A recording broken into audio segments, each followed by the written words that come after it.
فذكر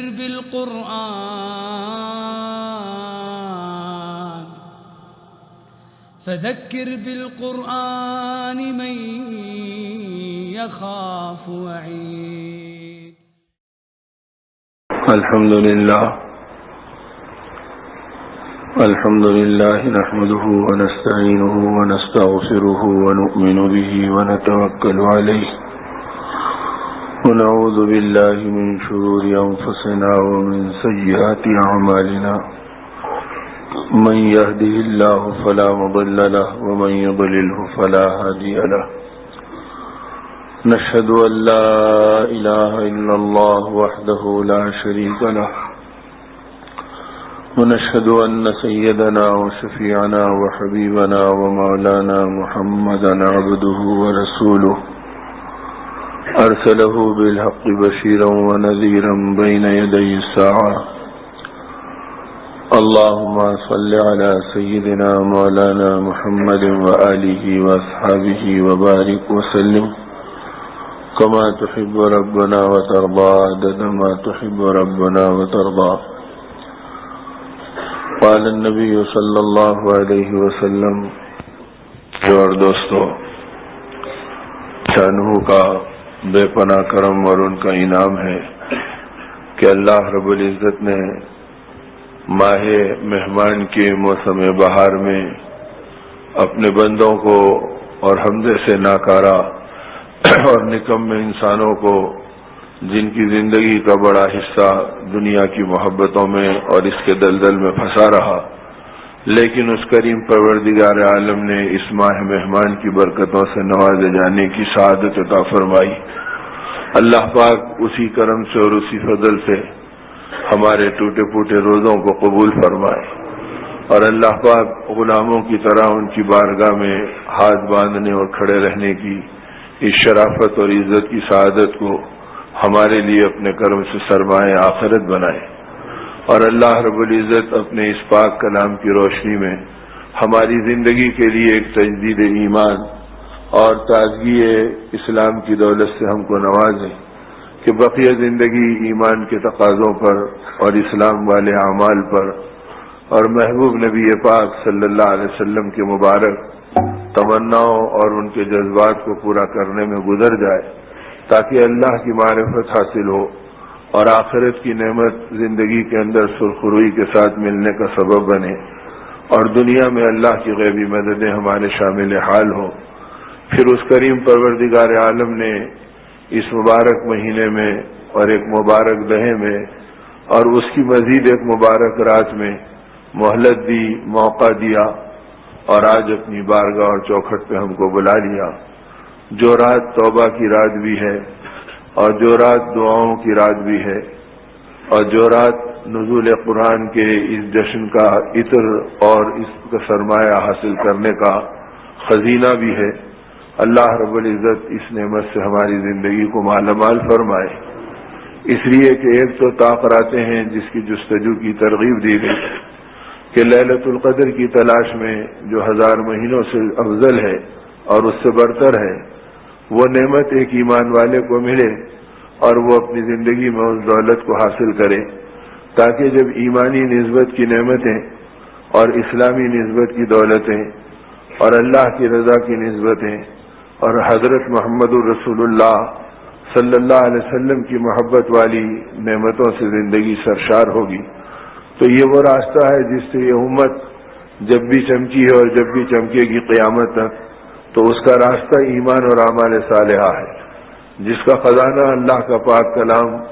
اور قرآن عظیم کی یہ نعمت ہے جو اللہ رب العزت نے محض اپنے لطف و کرم سے عطا فرمائی. اسی لیے علماء امت نے لکھا کہ اس ماہ مبارک کی عظمت اور اس کی قدردانی اور اس کی برتری میں اگر کوئی عمل اور نہ ہوتا اور کوئی پیغام خوشخبری اور نہ ہوتا، تو صرف اور صرف اتنا کافی تھا کہ یہ وہ عظمت والا مہینہ ہے جس میں اللہ پاک نے اپنے پاک کلام کو نازل فرمایا. اسی لیے احادیث پاک میں یہ باتیں ملتی ہیں کہ حق تعالی شانہ نے اس قدر کی رات میں، اس لیلۃ القدر میں اپنے پاک کلام کو بیت معمور سے، لوح محفوظ سے بیت معمور پر منتقل فرمایا، اور بیت معمور وہ اللہ رب العزت کا عظمت والا گھر ہے جو فرشتوں کی عبادت گاہ ہے. نیچے جیسے بیت اللہ ہے جہاں اللہ کے بندے جاتے ہیں اور اس کا دیدار کرتے ہیں اور اس کا طواف کرتے ہیں اور وہاں سے پر اپنی دعاؤں کو اور اپنی مناجات کو بارگاہ رب العزت میں پیش کرتے ہیں. بالکل اس کی سیدھ میں آسمانوں کی بلندی پر اللہ رب العزت نے بیت المعمور رکھا ہے جو نور کا ایک گھر ہے اور فرشتے اس کا طواف کرتے ہیں اور ہر طواف کے جتھے میں کم سے کم 70,000 فرشتے ہوتے ہیں. اور پھر حدیث پاک میں یہ بات آتی ہے کہ جو فرشتہ ایک مرتبہ اس گھر کا طواف کر لیا آسمانوں کی دنیا میں اس کی تمنا ہوتی ہے کہ دوبارہ پھر میں طواف کروں، لیکن قیامت تک اس کی باری دوبارہ نہیں آتی. تو کتنے فرشتے ہوں گے اور ان فرشتوں کے بنانے والے پروردگار عالم کیسی طاقت اور قوت والے ہوں گے.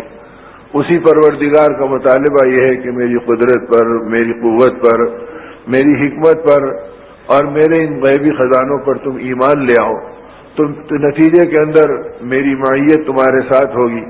اور میری مدد تمہارے شامل حال بنے گی، تو تمہاری دنیا بھی سرخرو ہوگی اور آخرت بھی بن جائے گی. جس کلام پاک کو ہم پڑھ رہے تھے، سن رہے تھے اور سنیں گے انشاءاللہ اور پڑھتے رہیں گے انشاءاللہ زندگی بھر، اس کلام پاک میں جگہ جگہ اللہ پاک نے اپنی کبریائی، اپنی ربوبیت اور اپنی قدرت کا ذکر کیا. وما قدر اللہ حق قدری والارض جميعا قبضته يوم القیامہ والسماوات مطویات بیمینہ سبحانہ وتعالی عما یشرکون. کہ اللہ رب العزت کی جو قدردانی ہے اس کا حق ادا کرو. اس کے حق ادا کرنے میں ایسا نہ ہو کہ تم اس کا حق نہ پہچانو جیسے اس کا حق ہے، اور اس کا حق بہت بلند و بالا ہے. وہ ایسے قدرت والے ہیں اور ایسے طاقت والے ہیں کہ جب قیامت کا دن آئے گا تو اللہ اپنی قدرت کا تماشا دکھلائیں گے کہ 7 زمینوں کو اور 7 آسمانوں کو اللہ پاک ایسے لپیٹ دیں گے جیسے کوئی کاغذ کے ٹکڑے کو اس کو لپیٹ دیتا ہو، اور اللہ رب العزت اپنے ایک ہاتھ میں ان ساری چیزوں کو تھام لیں گے. تو جس اللہ رب العزت کے ایک ہاتھ میں ساری کائنات قبضے میں آ جائے اور لپیٹ دی جائے، اس اللہ کی طاقت کا، ان کے خزانوں کا، ان کی قدرت کا، ان کی کبریائی کا کیا مقام ہوگا. تو وہ بیت المعمور جس کے اوپر فرشتے گویا طواف کرتے رہتے ہیں، اور یہ وہ رات ہے کہ جس میں ایسے فرشتوں کا نزول ہوتا ہے جن کے بارے میں احادیث پاک میں لکھا گیا اور ان کو علماء امت نے بیان کیا کہ وہ ایک بڑا فرشتہ جس کو اللہ رب العزت آدھی کی رات میں جبرائیل امین کے ساتھ نزول فرماتے ہیں، وہ اتنے بڑے ہوتے ہیں کہ اگر وہ اس پوری دنیا کو نگلنا چاہیں تو پوری دنیا ان کے لیے ایک لقمہ بن جائے. جب فرشتے کے لیے پوری دنیا ایک لقمہ بن جائے تو وہ فرشتہ کتنا بڑا ہوگا، اور اس فرشتے کے بنانے والے اور پیدا کرنے والے اللہ کتنے بڑے ہوں گے. اللہ اکبر. ہم ایسے ہر بڑے سے بڑے اور ہر بلند سے بلند تر ذات جس سے آگے کسی کا تصور نہیں جا سکتا، اس ذات پہ ہم ایمان لائے کہ وہ اللہ رب العزت ہے، اور انہوں نے قیامت تک اپنے بندوں کی رہنمائی کے لیے قرآن کو کتاب ہدایت بنا کر بھیجا، اور اس مبارک رات کے لیے اس کو جشن نزول قرآن بنایا کہ اس رات میں اللہ پاک نے لوح محفوظ سے آسمان دنیا پر بیت المعمور پر اس کو منتقل کیا تاکہ فرشتے اس کو درجہ بدرجہ اور وقتاً فوقتاً جبرائیل امین کے واسطے سے نبی امی انبیاء کے امام خاتم الانبیاء سید القونین آقا نامدار تاجدار مدینہ محمد رسول اللہ صلی اللہ علیہ وسلم پر نازل کرتے رہیں. تو اس طرح یہ وہ مبارک مہینہ ہے اور یہ مبارک رات ہے کہ جس رات میں اللہ پاک نے لوح محفوظ سے بیت معمور پر منتقل فرمایا، اور بیت معمور سے پہلی وحی نبی رحمت صلی اللہ علیہ وسلم پر غار حرا کے اندر اسی مبارک رات کے اندر دی گئی تاکہ اس رات کی عظمت کا بھی اندازہ ہو اور اس رات میں ملنے والی برکت کا بھی اندازہ ہو. تو یہ وہ مبارک رات ہے میرے دوستوں اور بزرگوں کہ جس رات میں اللہ رب العزت کو نے اپنے پاک کلام سے اس کو نسبت دے دی. تو راتیں تو آئے دن آتی ہیں اور جاتی ہیں، لیکن اس رات کی قیمت دعاؤں کی قبولیت کے اعتبار اور توبہ کے اعتبار سے اور گناہوں کے دھلنے کے اعتبار سے اور اللہ رب العزت کی غیبی طاقتوں کے ظاہر ہونے کے اعتبار سے اللہ پاک نے جو بنائی وہ محض اپنے پاک کلام کی نسبت کے اوپر بنائی. تو اس کلام پاک کی طاقت اللہ کرے کہ وہ کھوئی ہوئی طاقت ہماری زندگیوں میں واپس آ جائے اور ہم اپنی زندگی کو قرآن پاک کی عظمتوں میں گزارنے والے بنے. کھوئی ہوئی اس لیے کہی جا رہی ہے کہ اس پاک کلام کو ہم پڑھ بھی رہے ہیں، سن بھی رہے ہیں، دیکھ بھی رہے ہیں، لیکن اس کے باوجود زندگی کے اندر اس کی عظمت ویسے نہیں جیسے اس کا حق ہے کہ اس کی ایک ایک آیت پر زندگیاں بدل گئیں اور ایک ایک اس کے مطالبے پر صحابہ کرام نے اپنی جانوں کے نذرانے پیش کر دیے اور اپنی زندگیوں کو قربانی کے لیے پیش کر دیا۔ تو یہ وہ مبارک رات ہے کہ جس رات کو اللہ رب العزت نے 1000 مہینوں سے افضل قرار دیا، اور صحابہ کرام کے واقعات میں یہ بات ملتی ہے کہ چونکہ آقا رحمت صلی اللہ علیہ وسلم اپنی امت کے لیے حریص تھے، شفیق تھے اور بے قرار تھے کہ کسی طرح میری امت خیر و برکات کے خزانوں کو زیادہ سے زیادہ پانے والی بن جائے، تو آپ ہی نے صحابہ کو پچھلی امتوں کے وہ واقعات سنائے کہ ان میں ایسے ایسے مجاہد اور ایسے ایسے عابد گزرے جو 1000 مہینے تک رات اور دن پل جھپکنے کا بھی اس میں تاخیر نہیں کی اور اللہ کی عبادت میں مشغول رہے، اور ایسے بھی رہے جو 1000 مہینوں تک اللہ کے راستے کے جہاد اور مشقتوں کو برداشت کرتے رہے۔ تو صحابہ کرام کو خلق ہوا کہ ہماری عمریں مختصر ہے، ہم ان کے ثواب کو، ان کے درجات کو اور ان کی کیفیات کو کیسے پا سکیں گے؟ نبی رحمت صلی اللہ علیہ وسلم پر امت کے اس خلق کا غم ہوا۔ حق تعالی شانہ نے یہ رات عطا فرمائی کہ ہمارے نبی یہ رات ہم نے کسی اور امت کو نہیں دی، یہ آپ کی امت کی خصوصیت ہے کہ ان کو یہ عطا کی جا رہی ہے، اگر یہ ایک رات عبادتوں میں گزار لیں تو ان کو 1000 مہینوں سے زیادہ اجر و ثواب اور عبادت کا درجہ اور مرتبہ ان کے حصے میں آ جائے گا۔ تو اب آدمی اندازہ کرے کہ ایک رات کو اللہ رب العزت نے 83 برس 4 مہینے کی عبادتوں سے، اطاعتوں سے، معرفت سے، انوار سے، برکات سے، قلوب کے منور و معمور ہونے سے، اپنی عظمت اور اپنے نبی کی محبتوں سے لج جانے سے اللہ رب العزت نے ایک رات کو 1000 مہینوں سے افضل قرار دیا۔ اب اگر یہ امت اس کے لیے حریص بنے، شفیق بنے، طلبگار بنے تو اللہ رب العزت اس کی برکتیں امت کو عطا فرمائیں گے۔ اسی لیے اس امت میں وہ دیوانے ہر زمانے میں پیدا ہوئے جو اللہ کی یاد میں اور آقا کی محبت میں اور اللہ رب العزت کے پاک کلام کی عظمت میں اپنی زندگیوں کو دیوانہ وار گزارا، جس کو آج ہماری عقلیں ہضم کرنے کے لیے تیار نہیں اور دل و دماغ قبول کرنے کے لیے تیار نہیں۔ وہ نمونے نبی رحمت صلی اللہ علیہ وسلم کی امت میں صحابہ کرام سے لے کے بعد کے زمانے تک اور ہر زمانے میں ایسے دیوانہ وار لوگ رہے اور اب بھی ہیں، اور قیامت تک اللہ اپنی قدرت کا نمونہ بتلائیں گے کہ وہ حالات سے، انسانوں کے عام جذبات سے اور ان کے تقاضے اور ان کے ماحول سے بلند ہو کر وہ اللہ کی کبریائی کو اور ان کے قرآن پاک کی انوار کو اور ان کے نبی کی محبت کو اپنے اندر اتنا لیے ہوئے تھے اور اس میں منہمک رہے کہ اس کی برکتیں ان کی زندگیوں میں ظاہر ہوتی رہی۔ حضرت عثمان رضی اللہ تعالیٰ عنہ کے بارے میں تو یہ بات معروف ہے، اور 80 سے زیادہ صحابہ اور تابعین تواتر کے ساتھ ان روایتوں کے گواہ ہیں کہ حضرت عثمان رضی اللہ تعالیٰ عنہ ماہ مبارک کے اندر پوری رات میں قرآن پاک کی تکمیل فرماتے تھے اور پورے دن میں قرآن پاک کا ورد فرماتے تھے اور پوری تراویحوں میں مہینے بھر کے اندر یہ قرآن پاک کی تلاوت کرتے تھے۔ اس طرح 61 قرآن پاک کا پڑھنا حضرت عثمان رضی اللہ تعالیٰ عنہ کے معمولات میں تھا۔ کرنے والے 80 سے زیادہ تواتر کے ساتھ موجود ہیں جن میں کسی شک و شبہ کی گنجائش نہیں۔ پھر امت کے مسائل تھے، انسانوں کا غم تھا، ضرورتوں کے اندر کام آنا تھا، دین کے تقاضوں پہ چلنا تھا، یہ ساری چیزوں کے سوا اللہ کے پاک کلام کے ساتھ یہ رغبتیں تھیں۔ حضرت امام شافعی رحمۃ اللہ علیہ کے بارے میں آتا ہے کہ ماہ مبارک کے اندر اسی طرح سیدنا عثمان رضی اللہ تعالیٰ عنہ کی طرح 61 قرآن پاک کا معمول ان کا اپنا بھی رہا، اور عشاء کی نماز سے فجر کی نماز ادا کرنا اور عشاء کے وضو سے فجر کی نماز کا ادا کرنا گویا ان اللہ والوں کی زندگی میں برسوں معمولات کے اندر گزر گیا۔ کسی کی زندگی میں 20 سال ناغہ نہیں ہوئے اور کسی کی زندگی میں 40 سال ناغہ نہیں ہوئے کہ عشاء کے وضو سے فجر کی نماز پڑھ رہے ہیں اور پوری رات کلام الہی کی رغبتوں اور شوق میں گزار دے رہے ہیں۔ اب چونکہ ہماری زندگی میں حیوانیت کا، نفسانیت کا اور اپنے شہوات کا غلبہ ہو گیا تو اس نے دلوں کے نور کو بجھا دیا اور خیالات کے تصور کی بلندی کو مٹا دیا، تو آدمی کو ان چیزوں کو قبول کرنا اور دل کے اندر اس راستے کی عظمتوں کا آنا، اس سے بھی ہمارے قلوب خالی ہو گئے کہ کیا یہ چیزیں ممکن ہیں۔ ورنہ اس دور میں اللہ کے بے شمار بندے ہر خطے ارض کے اوپر موجود ہیں جو تراویح کے بعد قرآن پاک کو شروع کرتے ہیں تو سحر تک قرآن پاک کی تکمیل کرتے ہیں۔ تو جو آدمی جس راستے میں لگتا ہے اللہ اس راستے کی قوت، اس راستے کی روحانیت، اس راستے کی نورانیت، اس راستے کی برکتیں ان کو عطا فرماتے ہیں۔ تو پھر یہ خزانے ان کی زندگیوں میں ظاہر ہوتے ہیں۔ حضرت صلہ ابن حشم رضی اللہ تعالیٰ کے بارے میں آتا ہے کہ رات بھر قرآن پاک کی تلاوت کرتے اور اللہ کی بارگاہ میں کھڑے رہتے، اور فجر کے بعد پھر روتے اور کہتے کہ اے مولا، نہ میں نے آپ کا حق ادا کیا نہ آپ کے کلام کا حق ادا کیا، میری دعا یہ ہے کہ آپ مجھے جنت میں داخل نہ کریں، مجھے جہنم سے بچا لیں تو آپ کا کرم ہو جائے گا۔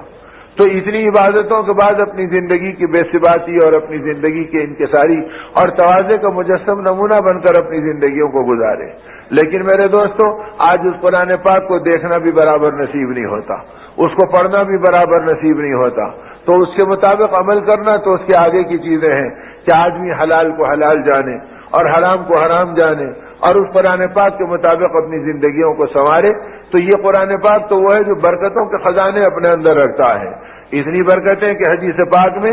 ایک سورہ تبارک کے بارے میں آتا ہے کہ جو 2 رکوع کا ایک مختصر سا سورہ ہے اور 30 آیتیں اس کی جملہ ہیں، اس کے بارے میں نبی رحمت صلی اللہ علیہ وسلم کے ارشاد پاک کا خلاصہ یہ ہے کہ جس نے سورہ تبارک کو یا سورہ ملک کو روزانہ عشاء کی نماز کے بعد پڑھ لیا کرے تو اس میں اللہ رب العزت نے وہ برکت، وہ طاقت و تاثیر رکھی ہے کہ یہ قبر کے عذاب سے اپنے پڑھنے والے کو محفوظ رکھتا ہے،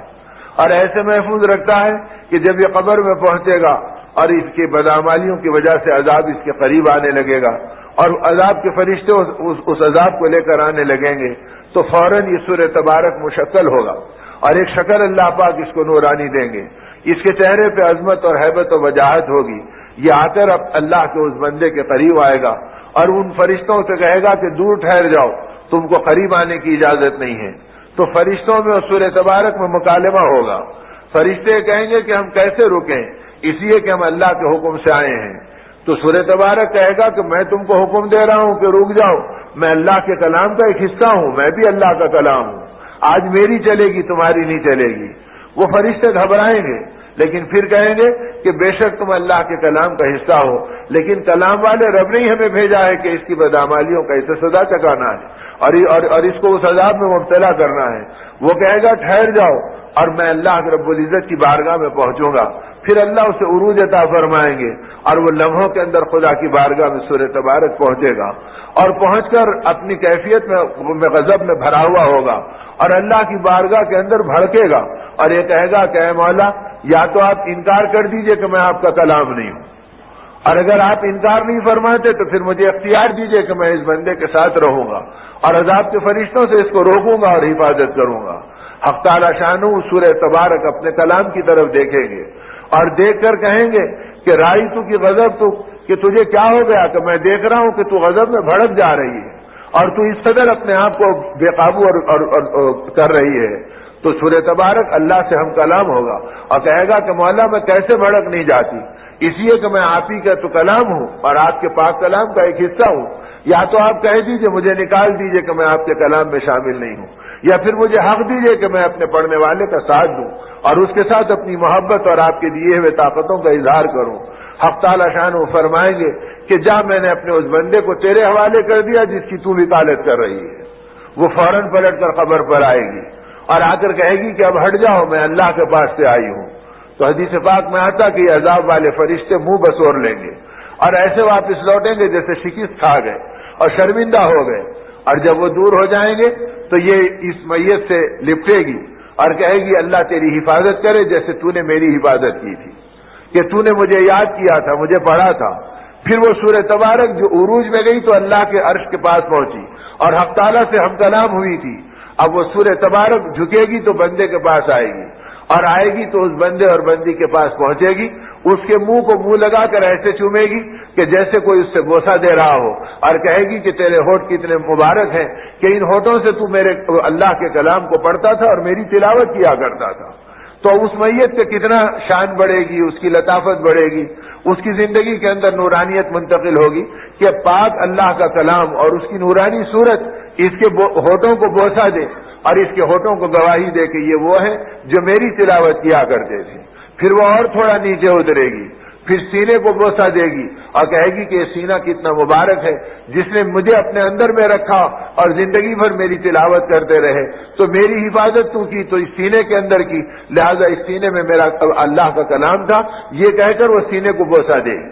پھر اور نیچے اترے گی اور قدموں تک آ جائے گی. اللہ اکبر. اب بندے کا کیا مقام ہوگا کہ اللہ کے کلام کی صورت بندے کے قدموں کو بوسہ دے رہی ہے اور بوسہ دے کے کہے گی کہ یہ کتنے مبارک قدم ہیں, یہ اللہ کی بارگاہ میں کھڑے رہتے تھے اور میری تلاوت کیا کرتے تھے. اور پھر کہے گی کہ اب قیامت تک تجھے کسی پریشانی کی حاجت نہیں ہے, میں تیرے ساتھ ہوں اور تیری حفاظت کروں گی, تیرے دل کو بہلاؤں گی اور قیامت کے دن تیرے ساتھ بارگاہ رب العزت میں پہنچوں گی اور اللہ کی بارگاہ میں پھر یہی سفارش کروں گی یہاں تک کہ تو جنت میں داخل ہو جائے. تو میرے دوستو, جب ایک دو رکوع کے صورت میں اللہ نے اتنی طاقت رکھی ہے تو پورے کلام میں اللہ کی کتنی طاقتیں چھپی ہوئی ہوں گی اور کتنے خزانے برکتوں کے چھپے ہوئے ہوں گے. کسی کے اندر اللہ نے بھوک کے دور کرنے کی طاقت دے دی, کسی میں اللہ نے حفاظت کی طاقت دے دی, کسی میں اللہ نے بڑائی اور غلبے کی طاقت دے دی, اور کسی میں اللہ نے قبولیت اور محبت کی طاقت دے دی, اور کسی قرآن پاک کے حصے میں اللہ نے اوروں کی زندگی کے بدلنے کا اور عالم میں انقلاب کے لانے کی تاثیر رکھ دی. اور ان ساری چیزوں کا وارث اور والی اپنے نبی کی امت محمد رسول اللہ صلی اللہ علیہ وسلم کے غلاموں کو اور باندیوں کو اللہ نے اس کا وارث بنا دیا کہ تم اس کلام پاک کے مطابق رہو گے تو جو اس کلام کے ساتھ رہے گا وہ دنیا میں رسوا اور ذلیل نہیں کیا جائے گا. مشقتیں آنا الگ ہے, مجاہدے اور قربانیاں اللہ کی طرف سے آنا الگ ہے, لیکن اس میں لطافتیں آئیں گی, رحمتیں آئیں گی, برکتیں آئیں گی. اسی لیے شہادت کے شوق امت میں پیدا ہوتا تھا اور وہ اللہ کے پاک کلام کی برکتوں کے لینے میں اپنی زندگیوں کو قربان کر کے لذتوں کی بلندی پہ پہنچتے رہتے تھے. تو وہ کلام پاک جس میں اتنی برکتیں اللہ پاک نے رکھی اور اس رات کو اللہ رب العزت نے اپنے پاک کلام سے جوڑ دیا. اسی لیے ایک طرف جستجو کے لیے کہا گیا تاکہ بندے میں جب جستجو ہوگی, طلب ہوگی تو اس رات کی قدردانی ہوگی, اور دوسری طرف ان طاق راتوں میں 27ویں رات کے بارے میں ظن غالب بتلایا صحابہ کرام نے. عبداللہ ابن مسعود رضی اللہ تعالیٰ نے تو یہاں تک فرماتے ہیں, میں قسم کھا کے کہوں تو میں جھوٹا نہیں ہوگا کہ قدر کی رات اللہ پاک نے 27ویں شب میں چھپا رکھی ہے. تو اللہ رب العزت ان پوری طاق راتوں کی برکت عطا فرمائے. 21ویں بھی, 23ویں بھی, 25ویں بھی, اور آج کی یہ 27ویں اور آنے والی 29ویں بھی, اور اس بات کے راستے پہ ڈال دے کہ یہ رات جو مغفرت کی, جو توبہ کی, جو قرآن پاک کی رحمتوں اور نورانیت کی رات ہے, اس کی روشنی میں ہم اپنی زندگیوں کو ٹٹول لیں کہ اللہ کا کلام تو حلال و حرام کی تمیز بتلا رہا اور پاکی اور ناپاکی کا راستہ بتلا رہا. تو آدمی اپنی زندگی کو ناپاکی سے بچا کے پاکی کے راستے پہ ڈال لے اور قرآن پاک کی روشنی میں حلال و حرام کی تمیز کو اپنی زندگی میں پیدا کر لے. اب چونکہ قرآن کی محنتیں زندگی میں نکل گئی اور دینی فکروں سے زندگی خالی ہو گئی اور قرآن پہ مر مٹنے والا جذبہ اور اس پیغام قرآنی کو دنیا میں پھیلانے والی فکریں, جس کا امیر اس امت کے ایک ایک فرد کو, بڑے اور چھوٹے کو بنایا گیا تھا اور مردوں عورتوں کو اس کا نمائندہ بنایا گیا تھا, آج چونکہ وہ محنتیں زندگی میں نہیں رہی تو امت کے مردوں میں بھی اور امت کی عورتوں میں بھی اور امت کے بچوں میں بھی اور امت کے بوڑھوں میں بھی یہ شعور نکل گیا کہ یہ کامیابی کا خزانہ ہے اور اس نے جس راستے کی رہبری کر دی اسی میں ہماری حفاظت ہے. اب تو جب آدمی دینی محنتیں اور قرآنی دعوتوں کو پھیلانا چھوڑ دیتا ہے تو پہلا چوٹ جو اس کو پڑتی ہے وہ اس کے عقیدے کھوکھلے ہو جاتے ہیں, اس کا ایمان کمزور ہو جاتا ہے, اب اللہ پہ اعتماد ڈاواڈول بن جاتا ہے, قرآنی آیات کی تصدیق کرنے میں اب اس کا دل آگے پیچھے ہو جاتا ہے. زبان سے تو پڑھتا ہے لیکن دل اس کا نفاق کی وجہ سے نہ عمل کرنے کے لیے تیار, نہ آقا کی سنتوں پہ چلنے کے لیے تیار, نہ ان کی عظمتوں کی تصدیق کرنے کے لیے تیار, نہ دنیا کو حقیر و بے حیثیت دیکھنے کے لیے تیار. اب یہ پاک کلام تو وہ ہے جو ایک طرف دنیا کی بے رغبتی اور بے ثباتی بتلاتا ہے کہ جس دنیا میں تم جی رہے ہو اس کے دھوکے سے اپنے آپ کو نکالو. یہ متاع الغرور ہے, یہ قرآن پاک کا پیغام ہے اور اعلان ہے. یہ دھوکے کا گھر ہے. جب یہ دھوکے کا گھر ہے تو یہاں کی عزت بھی دھوکا, یہاں کی راحت بھی دھوکا, یہاں کی دولت بھی دھوکا, یہاں کی شکلیں بھی دھوکا. لہذا ان سے اپنی زندگیوں کو نکالو جیسے صحابہ نے اپنی زندگیوں کو نکالا اور اہل اللہ نے اس دنیا کی محبتوں سے اپنی دامن کو بچایا اور ہر ایمان والے اور قرآن والے نے اپنی زندگی کو اس بے ثبات دنیا کی محبتوں سے بچایا. اس لیے کہ ان باتوں کو نبی رحمت صلی اللہ علیہ وسلم نے صاف کر دیا. اگر کوئی آدمی دنیا کی محبتوں کا پروردہ ہے اور اس کا دل دنیا کے نام پہ جگمگا جاتا ہے اور دین کے نام پہ ٹھنڈا پڑ جاتا ہے تو یہ دل کے مردہ ہونے کی علامت ہے. حضرت ابراہیم ابن ادھم رحمۃ اللہ علیہ فرماتے ہیں, ہائے افسوس میں کیسے زمانے میں آیا کہ میں زمانے کے اندر لوگوں کی بدنصیبی کو دیکھ رہا ہوں. تو لوگوں نے کہا حضرت آپ کے ہاتھ پہ دنیا توبہ کر رہی ہے اور ایک دنیا ہے کہ آپ کے آگے پیچھے ایمان اور آخرت کے لیے چل رہی ہے. اس نورانی ماحول کو آپ بدنصیب ماحول فرما رہے ہیں. تو فرمایا ہاں, میں قدم قدم پہ دیکھتا ہوں کہ لوگ لوگوں کے مرنے پہ رو رہے ہیں، کوئی باپ کے مرنے پہ رو رہا، کوئی بیٹے کے مرنے پہ رو رہا، کوئی بھائی کے مرنے پہ رو رہا ہے، تو انسانوں کے مرنے پہ اور جسموں کے مردہ ہونے پہ رونے والے قدم قدم پہ نظر آتے ہیں، لیکن دلوں کے مردہ ہونے پہ رونے والا کوئی نظر نہیں آتا۔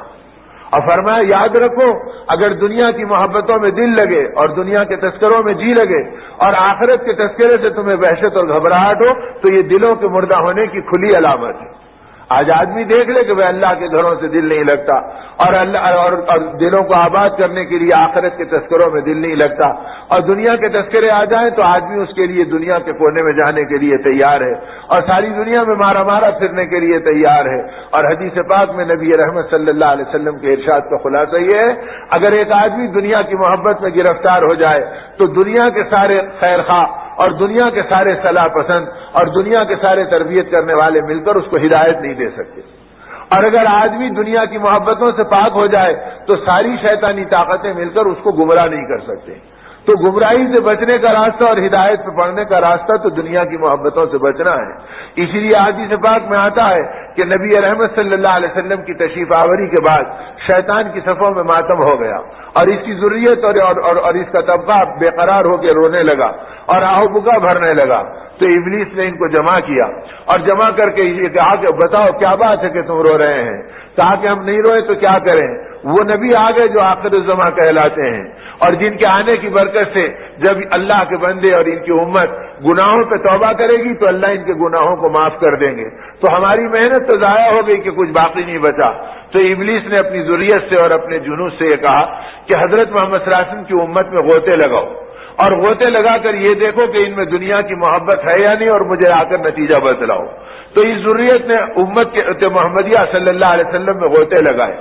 اور آ کر ابلیس سے کہا کہ دنیا کی محبت تو ان کے اندر موجود ہے، تو کھلکھلا کے ہنس دیا اور کہا کہ یہ شرک کریں نہ کریں اور بت پرستی کریں نہ کریں، ان کو دنیا کی محبت سے میں ہلاک کر دوں گا اور ان کے دین کو لوٹ لوں گا۔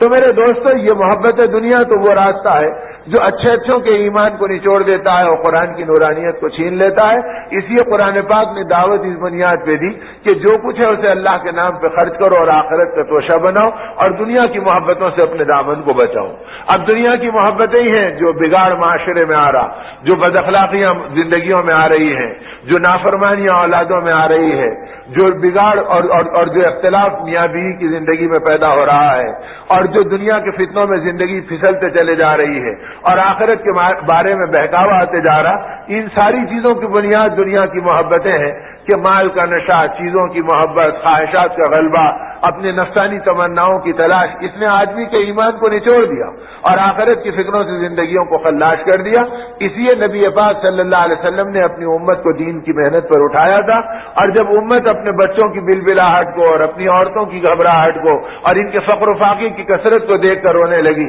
اور نبی رحمت صلی اللہ علیہ وسلم کی خدمت میں آئی تو آپ نے صحابہ سے کہا کہ اے میرے ساتھیوں، میں تمہارے فقر و فاقے پہ نہیں گھبراتا، میں اس وقت کے بارے میں گھبراتا ہوں کہ جس دن اللہ پاک اس دنیا کے خزانوں کو ابلوا دیں گے اور یہ دنیا تمہارے قدموں میں پڑے گی تو نہیں معلوم تم کتنے بھٹک جاؤ گے اور گمراہ ہو جاؤ گے۔ تو آج دنیا کی محبتوں نے دین کی عظمتوں کو نکالا اور دنیا کی رغبتوں نے اعمال نبوت سے زندگی کو خالی کر دیا۔ زبان پر ایمان کے کلمے ہیں اور دل کی گہرائی میں خواہشات کے بت بیٹھے ہوئے ہیں۔ اب یہ دل خواہشات کا بت کلا بن گیا۔ اگر اس حالت میں موت آئے گی تو اللہ رب العزت کا اعلان تو اس پاک کلام میں یہ ہے، یوم لا ينفع مال ولا بنون الا من اتى الله بقلب سلیم۔ یاد رکھو کہ قیامت کے دن نہ تمہارا مال تم کو نفع دے گا، نہ تمہاری اولاد تم کو نفع دے گی۔ اس دن وہ قلب کام آئے گا جو قلب سلیم ہو، جو خدا کے غیر سے پاک ہو، جس کی تربیت ماہ مبارک میں ماہ رمضان میں اللہ نے کرائی کہ کھانے پینے سے رک جاؤ تو تمہارا ظاہری روزہ ہو جائے گا۔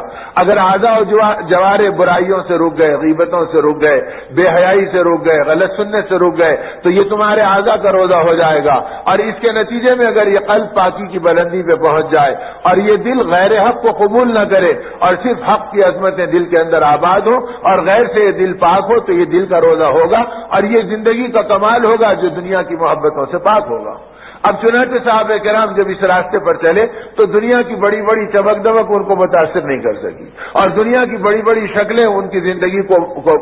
گویا مروب نہیں کر سکی، بلکہ ہر حال کے اندر وہ اللہ کی بڑائی میں اور آخرت کی فکروں میں جی رہے تھے۔ وہ اللہ کو اللہ ہونے کے ناطے پہچان رہے تھے۔ ابھی تو ہمارے ہاں اللہ کا نام توڑوں میں لگا ہوا ہے، اللہ کا نام فریم میں لگا ہوا ہے، اور بیت اللہ اور بیت الرسول کے فریم آ گئے، اور لا الہ الا اللہ اور محمد رسول اللہ کے نظارے ہمارے دیواروں پہ سج گئے، تو اب مسلمان مطمئن ہو گیا کہ میرے اسلام کی شہادت اور گواہی کے لیے کافی ہے۔ جبکہ اللہ کا مطالبہ یہ ہے کہ چاہے تمہارے دیواروں پہ گندہ نہ ہو اور فریموں میں سج نہ جائیں، لیکن تمہارے دل کے فریم میں آ جائیں، تمہاری نگاہوں کے فریم میں آ جائیں، تمہارے بول کے فریم میں آ جائیں، کہ زبان کو زبان کا دین ملے، آنکھوں کو آنکھوں کا دین ملے، اور قلب کو قلب کا دین ملے، تو اس کے نتیجے کے اندر پھر قلب خدا کے غیر سے متاثر نہیں ہوگا، زبانوں سے حق نکلے گا، نگاہیں پاکیزہ دیکھیں گی۔ اسی لیے حدیث پاک میں آتا، اگر تمہاری نگاہیں بے حیا ہو جائیں تو تمہاری عورتیں بے شرم ہو جائیں گی۔ اگر تم اپنی عورتوں کو بے شرمی سے بچانا چاہتے ہو تو اپنی نگاہوں کو بے حیا بننے سے بچاؤ، اور نگاہیں بے حیا بننے سے کب بچیں گی؟ جب ان کے اندر خوف ہوگا، خشیت الہی ہوگی، اللہ کا تعلق ہوگا اور آخرت والی فکروں پہ زندگی ہوگی، تو اس کے نتیجے کے اندر پھر دل و دماغ پاک ہوں گے، تاثیر آئے گی۔ اس رخ پہ جب صحابہ کرام کی زندگیاں چلی تو وہ قرآن والے تھے، وہ قدر کی راتوں کی برکتوں کے حامل تھے، وہ رمضان کے انوار کے اپنے آپ کو گویا مجسم پیکر بنائے ہوئے تھے، وہ برکتیں ان کی زندگی کے اندر موجود تھی، تو دنیا کی گندگیوں کو پہچانتے بھی تھے، اس سے اپنی زندگیوں کو بچاتے بھی تھے۔ حضرت عمر رضی اللہ تعالیٰ عنہ سفر کر رہے ہیں اور مدینے کی جانب آ رہے ہیں، راستے میں تھک گئے تھے تو ایک درخت کے نیچے بیٹھ گئے، اتنے میں ایک یہودی سامنے سے گزرا، وہ جانتا تھا کہ یہ ہمارے بھی امیر ہیں، ہمارے بھی خلیفہ ہیں، تو اس نے فوراً کہا کہ آپ کے چہرے پہ تھکاوٹ معلوم ہوتی، لمبے سفر سے آ رہے ہیں، اگر آپ میرے گھر چلے تو میں ایک وقت کی دعوت آپ کی کر دوں۔ تو آپ نے اس کی دعوت کو قبول کر لیا، اٹھے کھڑے رہے، پھر فرمایا یہ بتا کہ تیرے گھر کے اندر کوئی تصویریں تو نہیں لٹک رہی ہیں؟ اس نے کہا ہمارے گھر میں تو تصاویر موجود ہیں۔ آپ نے فرمایا آقا نے ایمان والوں کو ان گھروں میں داخل ہونے سے منع کیا جن میں تصاویر لٹک رہی ہو۔ فرمایا اس جگہ بیٹھ کے کھانا ہمارے لیے حرام ہے، جائز نہیں۔ ہم تو صرف چوری کو حرام سمجھتے، جوئے کو حرام سمجھتے، قتل کو حرام سمجھتے، لیکن ایسی جگہ پہ کھانے کو یا ان اعمال میں کرنے کو نہ ہماری شادی کا کھانا روکتا، نہ ہماری خوشی کا کھانا روکتا۔ ہم سوچتے ہی نہیں، ان حرام اعمال کی برکتیں عبادتوں کو بے جان کر دے رہی، دعاؤں کی طاقت چھین لے رہی، زندگیوں کو بے وزن بنا دے رہی۔ اب قیامت یہ ہو گئی کہ تصویریں لٹکاتے کیا، تصویروں کے خبیث اور مجسم آلے ہمارے گھروں کے اندر آ گئے، جو رحمتوں سے گھروں کو محروم کر رہے ہیں۔ قدر کی رات میں بھی وہ فرشتے جو خاص طور سے جبرائیل امین کے ساتھ آج کی رات اترتے ہیں اور گھروں میں داخل ہوتے ہیں اور مسلمانوں کی صفوں میں پھیلتے ہیں اور ذکر کرنے والے اور سجدے کرنے والوں کے درمیان آتے ہیں اور روزے داروں کی دعاؤں پر آمین کہتے ہیں، ان گھروں میں وہ بھی داخل نہیں ہوتے روزے داروں کے جن گھروں میں یہ خباثت موجود ہے۔ تو آج کی رات اترنے والی رحمتوں سے بھی وہ گھر خالی ہیں اور وہ زندگیاں محروم ہیں، اس لیے کہ وہ ان چیزوں کو نہیں جانتے۔ بلکہ قیامت یہ ہو رہی کہ جگہ جگہ دیکھ لو تو مسلمان کی تجارت اس کے غنا پر اور گانے بجانے پہ چل رہی ہے، کیا تو لوگ متوجہ ہوں گے اور آئیں گے۔ اگر اس لیے تجارت کے اندر اس نے گانے اور بجانے کو داخل کیا کہ لوگ متوجہ ہوں گے اور اس سے آئیں گے، تو یہ اس کی آمدنی بھی ناجائز اور اس کے حق کے اندر حرام بن جائے گی۔ تو آدمی یہی سمجھ رہا کہ بھائی محنت کر لو تو کام بن گیا۔ ارے محنت تو چور بھی کر رہا، لٹیرا بھی کر رہا، ڈاکو بھی کر رہا۔ ہماری محنت وہ ہو جو حلال و حرام کی تمیز لے کے چل رہی ہو، پھر حلال و حرام ہر چیز میں آدمی پہچانے۔ اس مہینے کو غمخواری کا مہینہ بتلایا، دلداری کا مہینہ بتلایا، دوسروں کے ساتھ محبت کرنے کا مہینہ بتلایا، اسی لیے افطار کرنے کے وقت روزہ کھولنے سے زیادہ کھلانے کا اجر و ثواب بتلایا، تاکہ آدمی کھانے سے زیادہ کھلانے والا اور پینے سے زیادہ پلانے والا بن جائے۔ تو فرمایا تم جتنوں کو پلاؤ گے اور جتنوں کو کھلاؤ گے اتنے روزوں کا ثواب تمہارے روزے کے سوا اور تمہارے اعمال نامے میں جمع ہوگا، اور جو لوگ کھائے اور پیے ان کے روزے کے اجر و ثواب میں کوئی کمی نہیں ہوگی۔ یہ کہہ کر امت کو رغبت دی تو نتیجہ یہ تھا کہ یہ امت سخاوت بھی کرتی، محبت بھی کرتی، غمخواری بھی کرتی اور دلداری بھی کر کے اپنی زندگی کو گزارتی۔ اور اب تو یہ ہو گیا کہ سخاوت کیا کرتے اور غمخواری کیا کرتے، اب تو یہ زندگی ظالموں کی طرح ظلم والی بن گئی۔ یعنی آدمی ان چیزوں کو دیکھے، آج معاشرہ کتنا بگڑ گیا اور کتنے اعمال سے رمضان کے انوار نکل گئے اور قرآن کی حلاوت چھن گئی اور دعاؤں کی قبولیت لٹ گئی کہ بھئی کسی گھر میں ہم چلے گئے اور کرائے سے لے لیے مثلا، اب خالی کرنے کا نام نہیں لیتے۔ اب مکاندار کہہ رہا کہ بھئی گھر خالی کرو، شریعت کہہ رہی کہ اس کو حق ہے کہ جس وقت چاہے خالی کرا لے۔ نہیں صاحب، قانون ہمارے موقف میں ہے۔ ارے باطل اور کفر کا قانون تمہارے موقف میں ہے اور ایمان کا قانون تمہاری مخالفت میں ہے۔ اب کیا ہوگا؟ اب یہ کہہ رہے نہیں صاحب ہم کرایہ وہی دیں گے. اگر اس کا کرایہ مثلاً 5,000 آتا اور ہم کسی زمانے میں لیے تھے 2,000 روپے بڑھے ہوئے ہیں, تو ہر مہینہ 3,000 جیسے ڈاکو لوٹ رہا ہم بھی لوٹ رہے ہیں. ہم نماز پڑھ کر, تہجد پڑھ کر, قرآن پڑھ کر, حج کر کر اللہ کی نگاہ میں ڈاکوؤں کی طرح ہم بھی مجرم قرار دیے جا رہے ہیں کہ تم اپنے بھائی کے ماہانہ 3,000 کو دبا رہے ہو اور غبن کرنے والے گناہ کے اندر تم مبتلا ہو. اب وہ بیچنا چاہ رہا, اس کا مکان نہیں بکتا اس لیے کہ قبضہ ہمارا ہے. اب اگر ہمارے قبضے کی وجہ سے 10 لاکھ کی جائیداد 5 لاکھ میں جا رہی ہے تو ہم 5 لاکھ کو ہڑپ کرنے کے اور 5 لاکھ کے اوپر ہم ڈاکوؤں کی طرح قبضہ کرنے کے خدا کے پاس گناہگار نظر آئیں گے اور قیامت کے دن اس کا بدلہ ہمیں دینا پڑے گا. اور حدیث پاک میں آتا اگر کسی نے 98 کے برابر 1 درہم کسی کا دبا لیا تو اس کا نتیجہ یہ ہوگا کہ قیامت کے دن 750 مقبول نمازیں اس کے اعمال نامے میں دے دی جائیں گی.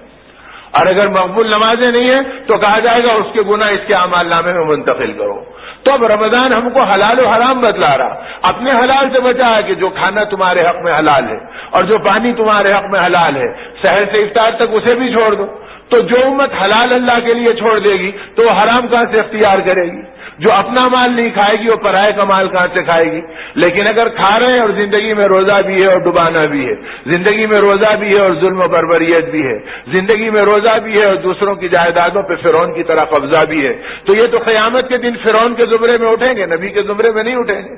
ارے مولا میں تو روزے بھی رکھا, میں قرآن بھی پڑھا. وہ قرآن تو تجھ پہ لعنت کر رہا تھا کہ تو پڑھ رہا تھا اور اس کے خلاف اپنی زندگی کو گزار رہا تھا. وہ روزہ تو تیرے اوپر ماتم کر رہا تھا کہ ظاہر میں اللہ کا بندہ بنا ہوا اور حقیقت میں اللہ کا باغی بنا ہوا ہے. تو میرے دوستو یہ قدر کی راتیں اپنے ان گناہوں سے اپنے آپ کو بچانے کی ہیں اور یہ دیکھنے کی ہے کہ چند روزہ زندگی ہے جو آج ہے کل نکل جائے گی. یہ جوانی بڑھاپے میں بدل جائے گی. یہ ساری لذتوں پہ موت کا شکنجہ آ جائے گا. اس حسین بدن جس پہ ناز ہے اور جن طاقتوں پہ ناز ہے اسے قبر کے کیڑے کھا کر اس بدن کو ختم کر دیں گے. جس مال پہ اترا رہا ہے اس کو وارث تقسیم کر لیں گے اور ان کے حصے میں آ جائے گا. اسی لیے فرمایا کہ انسان کا مال وہ ہے جس کو کھا لیا, پی لیا, پہن لیا اور مرنے سے پہلے آخرت کا توشہ بنا کے روانہ کر دیا. یہ تو اس کا مال ہے. اور اس کے علاوہ جس مال کو چھوڑ کے جا رہا یہ وارثوں کا مال ہے. اسی لیے حضرت پیران پیر قطب ربانی سیدنا شیخ عبد القادر جیلانی رحمۃ اللہ علیہ اور ان کے منتسبین کے مواعظ و ملفوظات میں باتیں قدم قدم پہ موجود ہے. اے نادان تو دھوکے میں کہہ رہا کہ میں مالدار ہوں, میں زمیندار ہوں. فرمایا نہ تو زمیندار ہے, نہ تو مالدار ہے, نہ تو دکاندار ہے, نہ تو جائیداد دار ہے. جب موت کا وقت آئے گا تو پتہ چلے گا تو فقط کفندار ہے, اس کے علاوہ اور کچھ نہیں ہے. کفن کے کپڑے احترام انسانیت پہ تجھ پہ لپیٹ دیے گئے. باقی دنیا کے اندر رہ گئی اور وہ دنیا تقسیم ہوگی تو پتہ چلے گا کہ تو دھوکے میں تھا کہ میں مالدار ہوں, حالانکہ تو مال کا چوکیدار تھا, مالدار نہیں تھا. وارثوں کے مال کی تو چوکیداری کرتا رہا. اس سے بڑھ کے قیامت کیا کہ دوسروں کی دنیا کی حفاظت کرنے میں اپنے دین کو لٹا کر چلے گیا. تو اس لیے یہ قرآن پاک اور یہ رمضان کا موسم ہماری زندگی میں تربیت کے لیے دیا گیا کہ بھئی حقیقی تربیت کو پیدا کرو اور اس بات کو پہچانو کہ حق کا راستہ کیا ہے. اب صحابہ تو صرف حلال پر اور پاکیزہ زندگی پر قناعت نہیں کیے بلکہ ان کی زندگیاں تو اس سے آگے بڑھ گئیں اور وہ اپنی زندگی کے اندر ایک ایک ادا کو دیکھتے تھے. جب آقا نے فرما دیا کہ مسلمان کی تعریف یہ ہے المسلم من سلم المسلمون من لسانی و یدی, کہ مسلمان وہ ہے جس کے ہاتھ سے اور زبان کے شر سے دوسرا مسلمان محفوظ رہے, نہ ہاتھ سے تکلیف ہو نہ زبان سے تکلیف ہو. اب یہاں قبضہ لے کے تکلیف ہو رہی, بیوہ کا گھر ہڑپا لے کے تکلیف دے رہے ہیں, کسی کے گھر میں گھس گئے تو نہیں نکل کے تکلیف دے رہے ہیں. اب آدمی سوچے کہ یہ تکلیفیں وہ ہیں جو زندگی بھر کی نیکیوں کو اس کی ایک ہائے پہ ختم کر دے گی. اسی لیے حدیث پاک میں فرمایا کہ مظلوم کی بد دعا سے بچو. جب کوئی آدمی ہمارے ظلم سے مظلوم ہو گیا اور اس کے دل سے ہائے نکلی تو فرمایا مظلوم کی بد دعا میں اور خدا کے عرش تک پہنچنے میں درمیان میں کوئی چیز حجاب نہیں بنتی. وہ تیر کی طرح اللہ کی بارگاہ میں پہنچتی ہے اور ظالم کی نسلوں کی زندگیوں کو برباد کر کے رکھ دیتی ہے. تو اسی آدمی اپنی زندگیوں میں اس انجام کو سوچے اور ان نتیجوں کو سامنے رکھ کر اپنی زندگی کو گزارے کہ میں کیا کر رہا ہوں. اس لیے صحابہ کرام رضوان اللہ علیہ اجمعین ایک ایک عمل کو بناتے رہے. دنیا میں جنت کی بشارت ملی, اس قرآن پاک کے اندر اپنی زندگی کو رنگ دیا اور آقا رحمت صلی اللہ علیہ وسلم کی صحبت میں اپنے آپ کو بھلا دیا. لیکن اس کے باوجود ان کی زندگیوں کا غم, ان کی زندگیوں کا حزن, ان کا اپنے انجام کو سوچنا, اپنی آخرت کی فکروں میں رہنا, اس سطح تک انہوں نے اپنی زندگیوں کو گزارا کہ حضرت ابوبکر رضی اللہ تعالیٰ عنہ دنیا سے پردہ فرمائے اور حضرت عمر رضی اللہ تعالیٰ عنہ کے ہاتھوں میں خلافت دی. خلافت ملنے کا پہلا دن ہے اور حضرت عمر رضی اللہ عنہ روتے ہوئے حضرت ابوبکر رضی اللہ عنہ کے گھر گئے اور جا کے ان کے گھر کے اوپر آواز دی اور یہ فرمایا اللہ کے لیے مجھے اتنا بتا دو کہ اب عمر ابوبکر کی جگہ مسلمانوں کا خلیفہ بنا دیا گیا اور امیر المومنین کے منصب پر بٹھا دیا گیا، مجھے یہ بتاؤ کہ ابوبکر کے دین سے تو ہم واقف ہیں، ابوبکر کے رات کے اعمال کیا تھے تاکہ میں خلافت میں ان کے نقش قدم اپنے آپ کو چلایا کروں۔ تو گھر کی عورتیں رو پڑی اور رونے کے بعد اتنا کہا کہ یہ ان کے عمل تھے، یہ عبادت تھی، یہ دعائیں تھی، یہ مناجات تھی، یہ ان کی کیفیات تھی کہ دن بھر کے فیصلوں پر اللہ کے سامنے کانپتے تھے، ان کا بدن گویا تھر تھرا جاتا تھا اور ان کا جسم لرز جاتا تھا اور ان کی چیخوں سے کمرہ گونج جاتا تھا، مولا میں نے حق کے مطابق کیا یا نہیں کیا، میری آخرت کا کیا بنے گا۔ اور پھر رات کے ایک حصے میں ہم دیکھتے تھے کہ وہ ایک راستے میں مدینے کی جانب جاتے، ہم سے ایک حلوہ تیار کرا لیتے اور وہ حلوہ لے کے نکل جاتے اور اندھیرے کے اندر چلتے چلتے اس جانب وہ آگے بڑھتے، ہماری نگاہوں سے اوجھل ہو جاتے، اب پتہ نہیں کہ وہ کہاں جاتے۔ تو حضرت عمر رضی اللہ عنہ رو پڑے اور رو کے فرمایا کہ آج وہ حلوہ میرے لیے بھی تیار کر دو تاکہ میں ابوبکر کے نقش قدم چلوں اور دیکھوں کہ وہ کہاں تک جاتے تھے۔ اس حلوے کو لے کے چلنے لگے اور چلتے چلتے اس جانب جب بڑھے تو وہ مدینے کی راہ ایک کوہ پر جا کر ایک غار پہ ختم ہو گئی اور جب غار کے پاس پہنچے تو دیکھا ایک نابینا آدمی پڑا ہوا ہے جس کی ریڑھ کی ہڈی بھی گل چکی ہے اور اس کے جوڑوں سے ریزش بہ رہی ہے اور پانی نکل رہا ہے۔ آپ سمجھ گئے کہ اس معذور و مجبور کی ابوبکر خدمت کرتے تھے اور یہ حلوہ اس کو لا کے پہنچاتے تھے۔ آپ نے دبے پیر اپنے آپ کو پہنچایا اور حضرت عمر نے اپنی آواز بھی نہیں نکالی اور چپکے سے اپنے ہاتھ میں لے کے ابوبکر رضی اللہ تعالیٰ عنہ کے اس تیماردار کے پاس پہنچے اور پہنچ کے اس کے ہونٹوں کے اوپر ڈالا تو جو ہی اس کے ہونٹ پہ رکھا اس کی چیخ نکلی اور کہا کہ ابوبکر کا انتقال ہو گیا۔ تو حضرت عمر رو پڑے، فرمایا اللہ تیرے حال پہ رحم کرے، تجھے کیسا پتا چلا کہ ابوبکر گزر گئے؟ فرمایا ابوبکر میرے درد کو جانتے تھے، میرے نس نس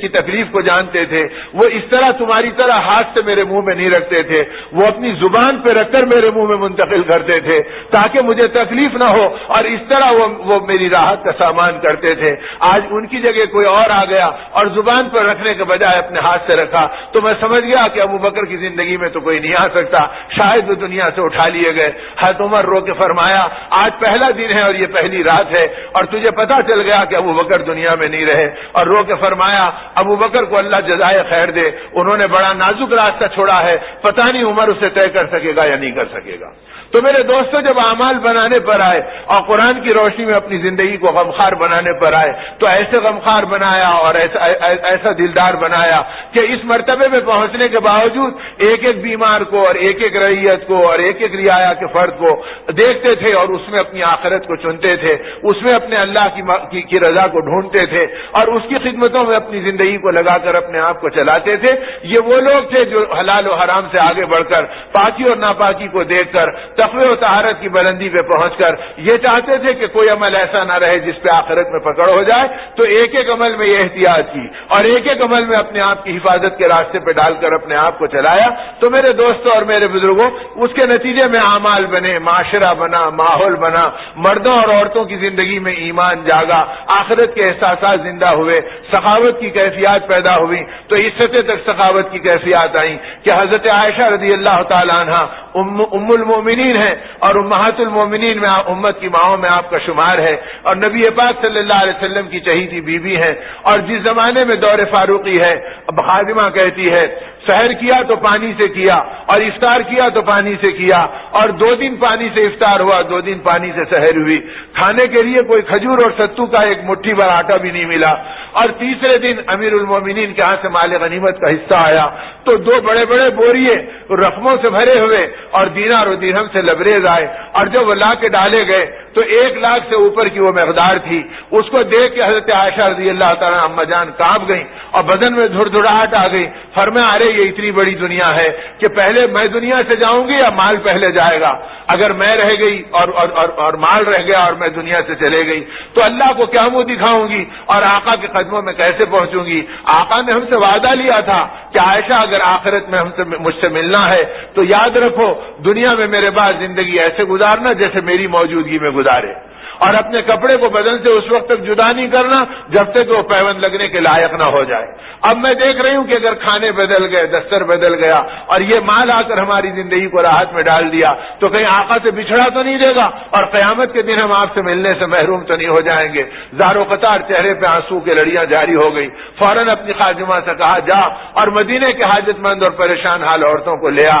اب عورتوں کا جب میں غفیر آ گیا تو خادمہ کہتی ہے کہ سوپ سے بھر بھر کر ان کو دینا شروع کیا اور اتنا دیے کہ میں چلے گئی اور تھوڑی دیر کے بعد آئی تو دیکھی کہ اب تھوڑے سا مال بچ گیا اور دونوں بوری خالی ہو گئے۔ میں نے کہا کہ بی بی میرا حصہ کدھر ہے؟ فرمایا اللہ تیرے حال پہ رحم کرے، اگر پہلے کہتی تو اور دے دیتی، اب جو بچا ہے اس کو اٹھا کے لے جائے کہہ کے دے دیا۔ تو آپ نے خادمہ کہتی ہے میں سمجھی کہ اپنا حصہ نکال کے رکھ دیا اور باقی بانٹ گئے۔ میں چلے گئی وہ مال کو لے کے گھر اور افطار سے قریب آئی اور آ کے کہا کہ بتائیے کہ افطار کے لیے کیا چیز تیار کروں؟ تو سر پکڑ کے فرمایا کہ خدا تجھے ہدایت دے، اب یاد دلاتی کہ افطار کے لیے کیا کروں، اگر پہلے یاد دلاتی تو 1 درہم رکھ لیتی، میں نے تو 1 درہم بھی نہیں رکھا، اس پورے 1 لاکھ کے مال کو تقسیم کر دیا، اب میرے پاس کچھ باقی نہیں ہے۔ پھر مسکرا کے فرمایا چلو آج کا افطار بھی پانی سے کریں گے، اللہ دے دے تو کل کا افطار اور کل کی سحر کو اللہ بھجا دیں گے تو جب کھا لیں گے۔ تو امت میں اتنی دنیا کی محبتوں سے بچنا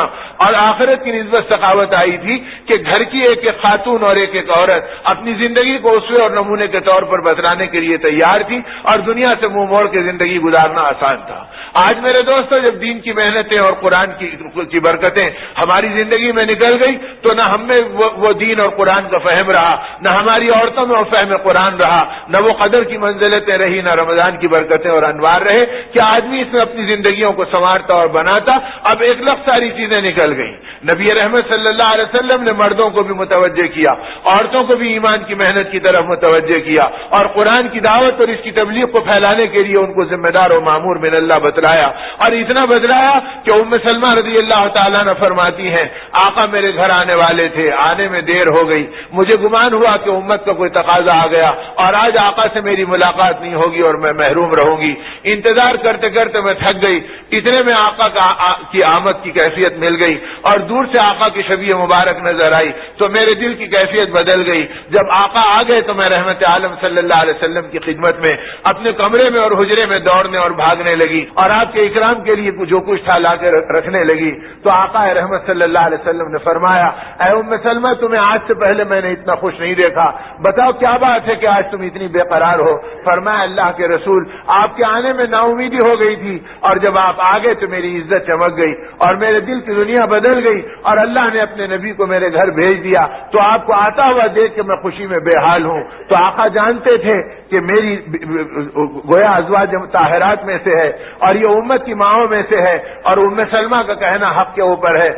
وہ میری محبت کے اندر بے حال ہے اور بے خود اور مسرور ہے، لیکن نبی رحمت صلی اللہ علیہ وسلم نے اس پہ خاموشی اختیار نہیں کی اور دعا دے کر اکتفا نہیں کیا بلکہ فوراً فرمایا اے ام سلمہ یاد رکھیو جتنا نبی کو اپنے گھر میں آتا ہوا دیکھ کر ام سلمہ کو خوشی ہو رہی ہے اس سے زیادہ اللہ ان عورتوں کو دیکھ کے خوش ہوتے ہیں جن کے مرد دین کی محنت اور قرآن کے پیغام کو دنیا میں عام کرنے کے لیے پھرتے رہتے ہیں۔ یہ کہہ کر عورتوں کو ذمہ داری سمجھا دی کہ تمہارا کام صرف روٹیوں میں رہنا، کپڑوں میں سنورنا، چیزوں میں بننا اور خالی خواہشات میں اترانا، یہ تو بنیوں کی عورتیں اور پجاریوں کی عورتیں بھی یہ کام کر لیتی ہیں۔ تم ایمان والی ہو، تم قرآن والی ہو، تم آخرت پہ یقین رکھنے والی ہو، تمہاری زندگی کا کام تو بلند ترین ہے کہ تم ایمان کی محنت میں دوش بدوش کے ساتھ بن جاؤ، آخرت کی فکروں میں غمخوار بن جاؤ اور دین کی محنتوں میں ساتھ دینے والے بنو۔ نتیجہ یہ تھا کہ امت کے مردوں کی طرح امت کی عورتیں آخرت کے لیے بے قرار رہتی، ایمان کی محنتوں کے لیے بے چین رہتی اور دین کی فکروں کے اندر وہ شریک رہتی۔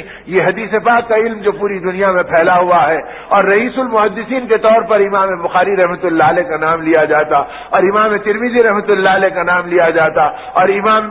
نسائی اور امام ابو داؤد رحمہ اللہ اجمعین کا نام لیا جاتا، یہ جتنے بڑے بڑے 6 محدثین ہیں جو امام المحدثین کہلاتے ہیں اور جن کے ذریعے سے حدیث کا علم پوری دنیا میں پھیلا ہے، ان کی تاریخ یہ ہے کہ یہ دنیا کے اندر یتیم رہے، باپ کا سایہ ان کا اڑ گیا، بیوہ ماں نے ان کو پالا اور وقتیہ طور کے اوپر کھانے کے لیے بھنے چنے دینے کی سکت نہیں تھی، لیکن نبی کی محبت دی، آخرت کی عظمت دی، اللہ کی کبریائی کی دولت دی اور اتنا اس راستے میں ان کو مشغول کیا کہ ان کی بیوہ ماؤں کی اولادیں اپنے زمانے کی حدیث کی امام بنی، اور آگے جتنے لوگ حدیث کے اساتذہ بنیں گے اور حدیث کا علم حاصل کریں گے وہ ان محدثین کے حساب میں جمع ہوگا، اور وہ محدثین کے حساب میں جتنا جمع ہوگا وہ ان کی ماؤں کے حساب میں جائے گا۔ تو امت کی عورتوں کا کردار یہ رہا کہ علوم نبوت کے دنیا میں عام ہونے کا سبب امت کی عورتیں بنی ہیں، اور عورتوں نے ان علوم کو پھیلایا اور اپنی اولادوں کو اس پہ لگایا۔ لیکن میرے دوستو، جب دین کی محنتیں اور قرآنی عظمتیں زندگی سے نکل گئی تو اب قرآن کی وہ عظمتوں سے ہم کورے ہو گئے اور آخرت کی ان فکروں سے ہم بیگانے ہو گئے، تو نتیجے میں مغفرت کا مقام ہم کو نہیں سمجھ میں آ رہا، رحمت کا مقام ہم کو نہیں سمجھ میں آ رہا۔ وہ رحمت جو اس رحمت والے پروردگار عالم نے اس مہینے کو رحمت کا مہینہ قرار دیا، وہ پہلے دن کو رحمت کا دہا قرار دیا۔ حدیث پاک میں آتا رحمت کے جن واقعات کو نبی رحمت صلی اللہ علیہ وسلم نے بیان فرمائے کہ قیامت کا دن ہوگا، ایک آدمی کی نیکی تل رہی ہوگی، نیکی میں ایک کمی رہ جائے گی اور اللہ کی طرف سے فرشتے کہیں گے ایک نیکی لا لے تو جنت پکارے گی، ورنہ جہنم کے بھڑکتے شعلے تجھے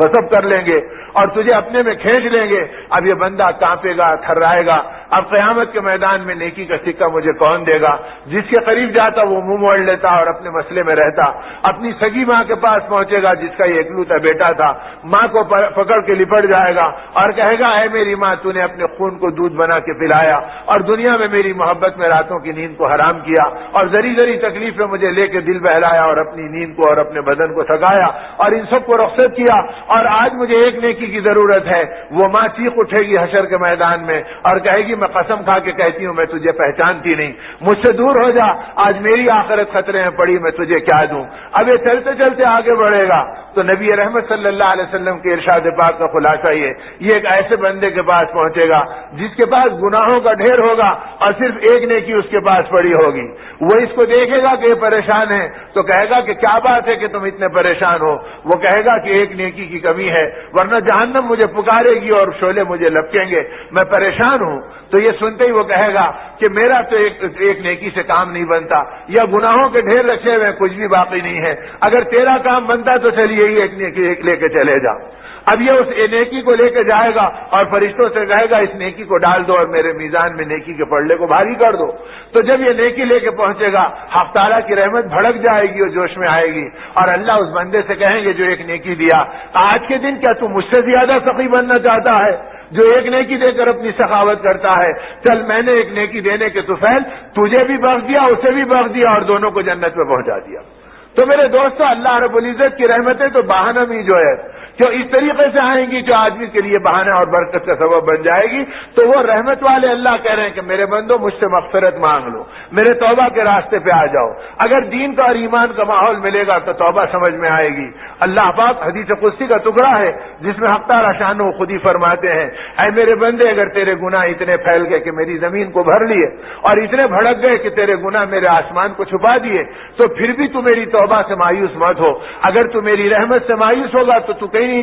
جا سکے گا۔ اگر تو میری رحمت کو پکارے گا اور توبہ کے دروازے کو کھٹکھٹائے گا تو یاد رکھ تو جتنے زیادہ گناہ لے کر آئے گا میں اس سے زیادہ مغفرت لے کر تیرے پاس آؤں گا اور تیرے گناہوں کو دھو دوں گا اور تجھے مغفرت کا راستہ بتلاؤں گا، تجھے ندامت اور عنابت پہ تیری زندگی کو کھڑا کر دوں گا۔ تو میرے دوستو، وہ اللہ آج کے دن پکار رہے ہیں۔ یہ توبہ کی رات ہے، یہ مغفرت کی رات ہے۔ اپنے دل کے صمیم قلب کے ساتھ اور پکے ارادے کے ساتھ آ جاؤ اور اپنے گناہوں پر معافی کی بھیک مانگ لو، تو میں وہ تمہارا رب ہوں جو یہ اعلان کرتے ہیں لو بلغت ذنوبک علی عنان السماء ثم استغفرتنی قد غفرت لک ولا ابالی۔ اے آدم کی اولاد، اے میرے بندے، تو اگر آپ نے گناہوں کو اتنا پھیلا لیا کہ تیرے گناہ زمین سے لے کے آسمان تک بھڑک گئے اور آسمانوں کو چھپا گئے، اور اس کے بعد تجھے توبہ کی توفیق ہوئی اور ندامت کا جذبہ تیرے اندر پیدا ہوا اور تو نے ایک مرتبہ کہہ لیا اللہم اغفر لی، مولا مجھے معاف کر دے، مجھے بخش دے، میرے عزت کی قسم میں معاف کر دیتا ہوں، مجھے تیرے گناہوں کی کوئی پرواہ بھی نہیں،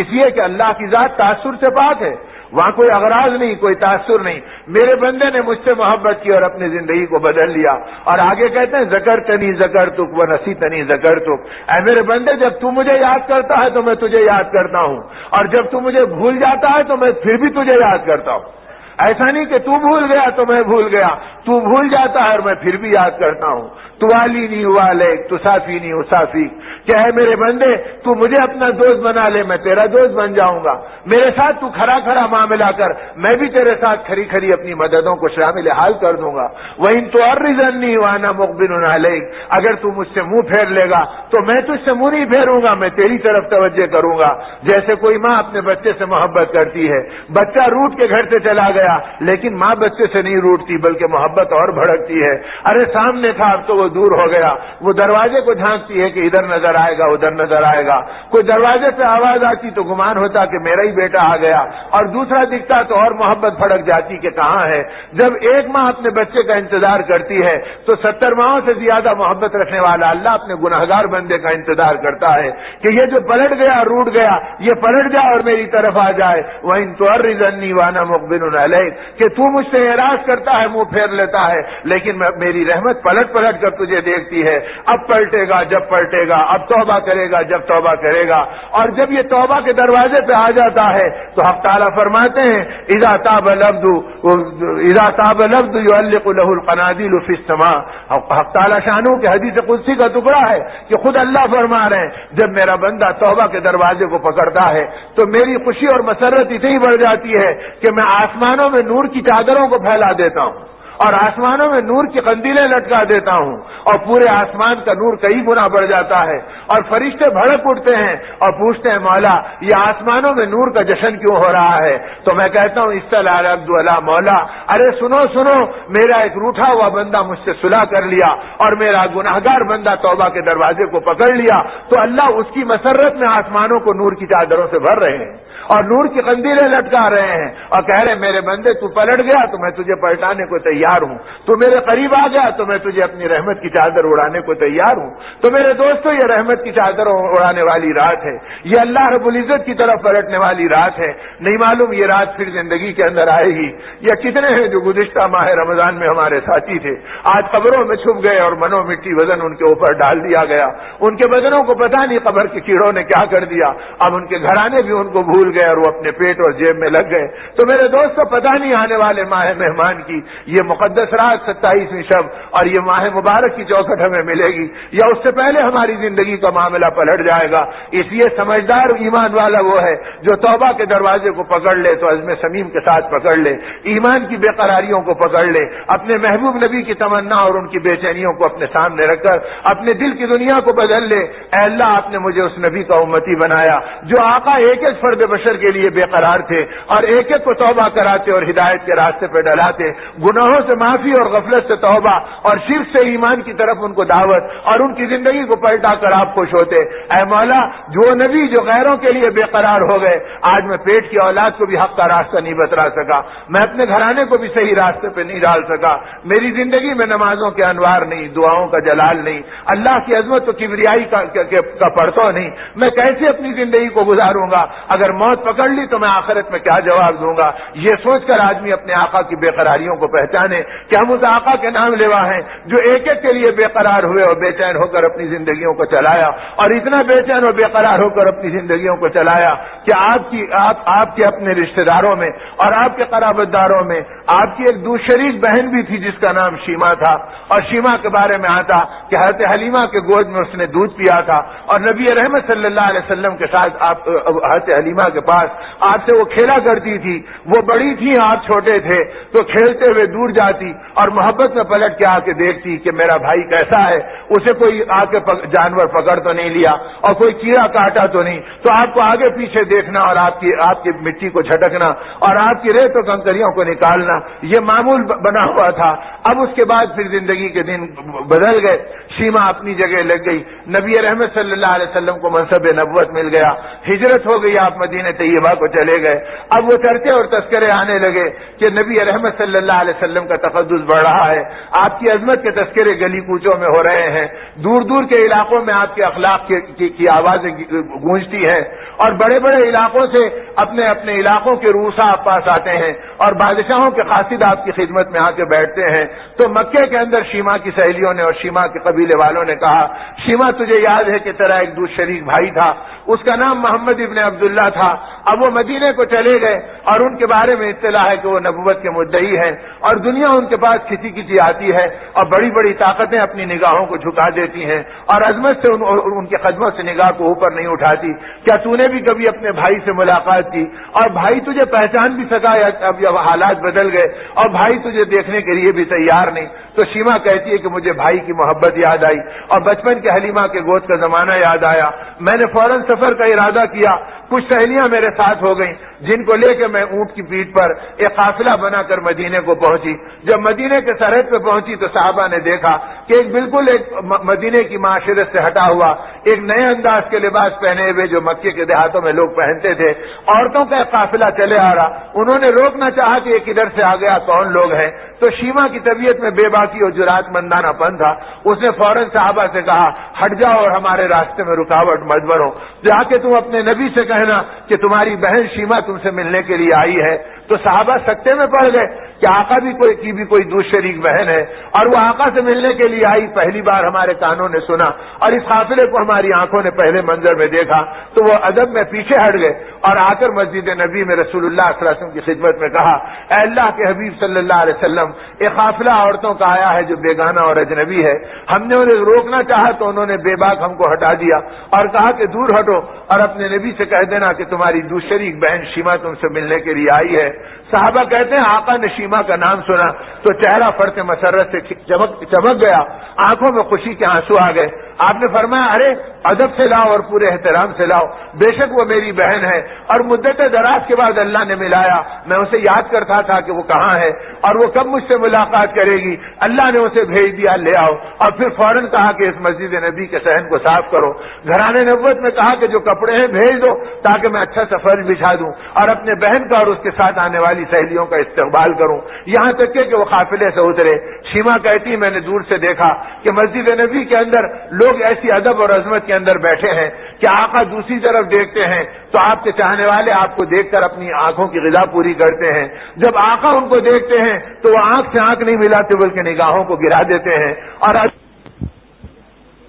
جاتے ہیں. اور بڑے بڑے قاصد بیٹھے ہیں جن کے اوپر آپ کی وجاہت اور عظمت کا دبدبہ پڑ رہا ہے. تو اس کیفیت کو دیکھ کے میرے دل پر بھی آپ کی حیبت پڑنے لگی اور آپ کے وقار اور عظمت سے میرا قلب گویا متاثر ہونے لگ گیا. اب میرے قدم لڑکھڑانے لگے. آقا نے جب دیکھا کہ میری بہن کے قدم لڑکھڑا رہے ہیں آپ اپنی جگہ سے کھڑے ہو گئے مقام نبوت پر اور کھڑے رہ کے فرمایا میری بہن شیما آ جا, گھبرا نہیں, میں تیرا بھائی ہوں جو تیری یاد میں بے قرار تھا اور تجھ سے ملنے کا میں منتظر تھا. اللہ نے ملا دیا, آگے کو آ جا. کہا سہیلیوں کو اس چادر پہ بٹھا دے اور تم میرے قریب آ جاؤ. شیما کہتی ہے کہ اب میرے پیر لرزنے لگے کہ اپنے بھائی کو میں دیکھ رہی ہوں کہ کتنا تقدس ہے اور لوگوں کے دلوں میں ان کی کتنی عظمت و محبت ہے. کہیں مجھ سے کوئی بے ادبی نہ ہو جائے. میں کچھ اور سمجھ کر آئی تھی, پتہ نہیں کہ یہ پہچانیں گے یا نہیں پہچانیں گے اور التفات کریں گے یا بے مروتی سے مجھے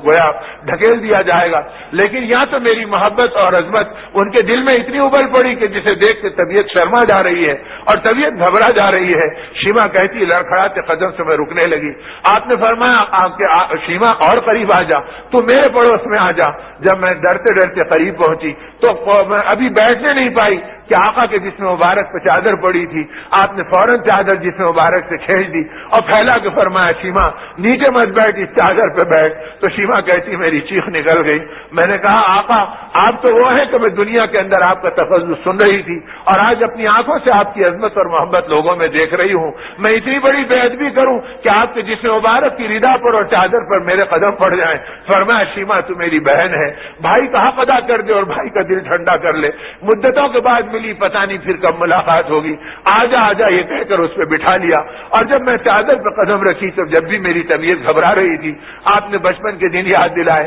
شیما تم مجھ سے کتنی محبت کرتی تھی, دور جاتی تھی اور دوڑ کے حلیمہ کے گود کے پاس آتی تھی, مجھے دیکھتی تھی پھر مجھ سے کھیلتی تھی, پھر دور جاتی تھی پھر لپک کے آتی تھی کہ کوئی کیڑا تو نہیں آیا, میرے کپڑے جھڑکتی تھی, مجھے کنکری لگتی تو ان کے نشانات کو مٹاتی تھی. اب یہ کہہ کر بچپن کے دن یاد دلائے تو شیما کہتے ہیں کچھ دل کو ڈھارس بننے لگی. پھر اس کے بعد کہا شیما تجھے یاد ہے ایک مرتبہ محبت میں تم نے میرے مونڈے کے اوپر مونڈے کے نیچے اور کونی کے اوپر کے حصے میں اپنے دانتوں سے کتر دیا تھا. آج تک تمہارے نبی کے اور تمہارے بھائی کے اس جسم کے اوپر تمہارے دانتوں کا نشان ہے. تم کو یاد کرتا ہوں تو اس کو بوسہ دے لیتا ہوں کہ میری ایک بہن کی پتہ نہیں ہے وہ کہاں ہے. اے اللہ کبھی اسے مجھ سے ملا دے. میں یہ دعا کرتا تھا, اللہ نے تجھے مجھ سے ملا دیا. اب اتنی محبتوں کے اندر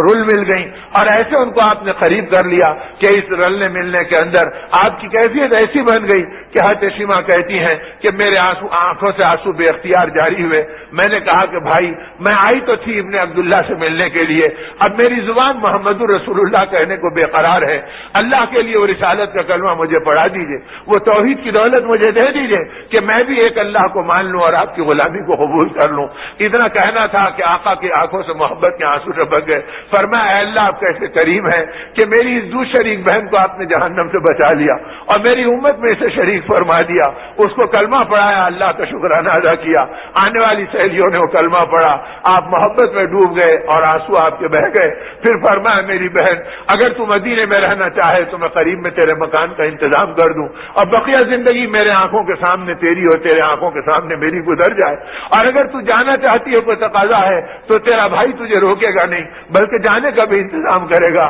تو شیما کی سسکیاں لگ گئی تھی, ہچکیاں چل رہی تھی. انہوں نے ایک چیخ نکلی اور فرمایا کہ اے میرے بھائی آپ سے ملنے کے بعد اور رسالت کا کلمہ پڑھنے کے بعد آپ کے قدموں میں میری عافیت ہے اور حفاظت ہے, میں آپ کو چھوڑ کے کہاں جاؤں. لیکن اس کلمے نے مجھے آپ کے لائے ہوئے دین کی بے قراری دے دی اور اپنے نبی کی اور اپنے بھائی کی رسالت کی گواہی کو پھیلانے کی بے چینی دے دی. میں اگر یہاں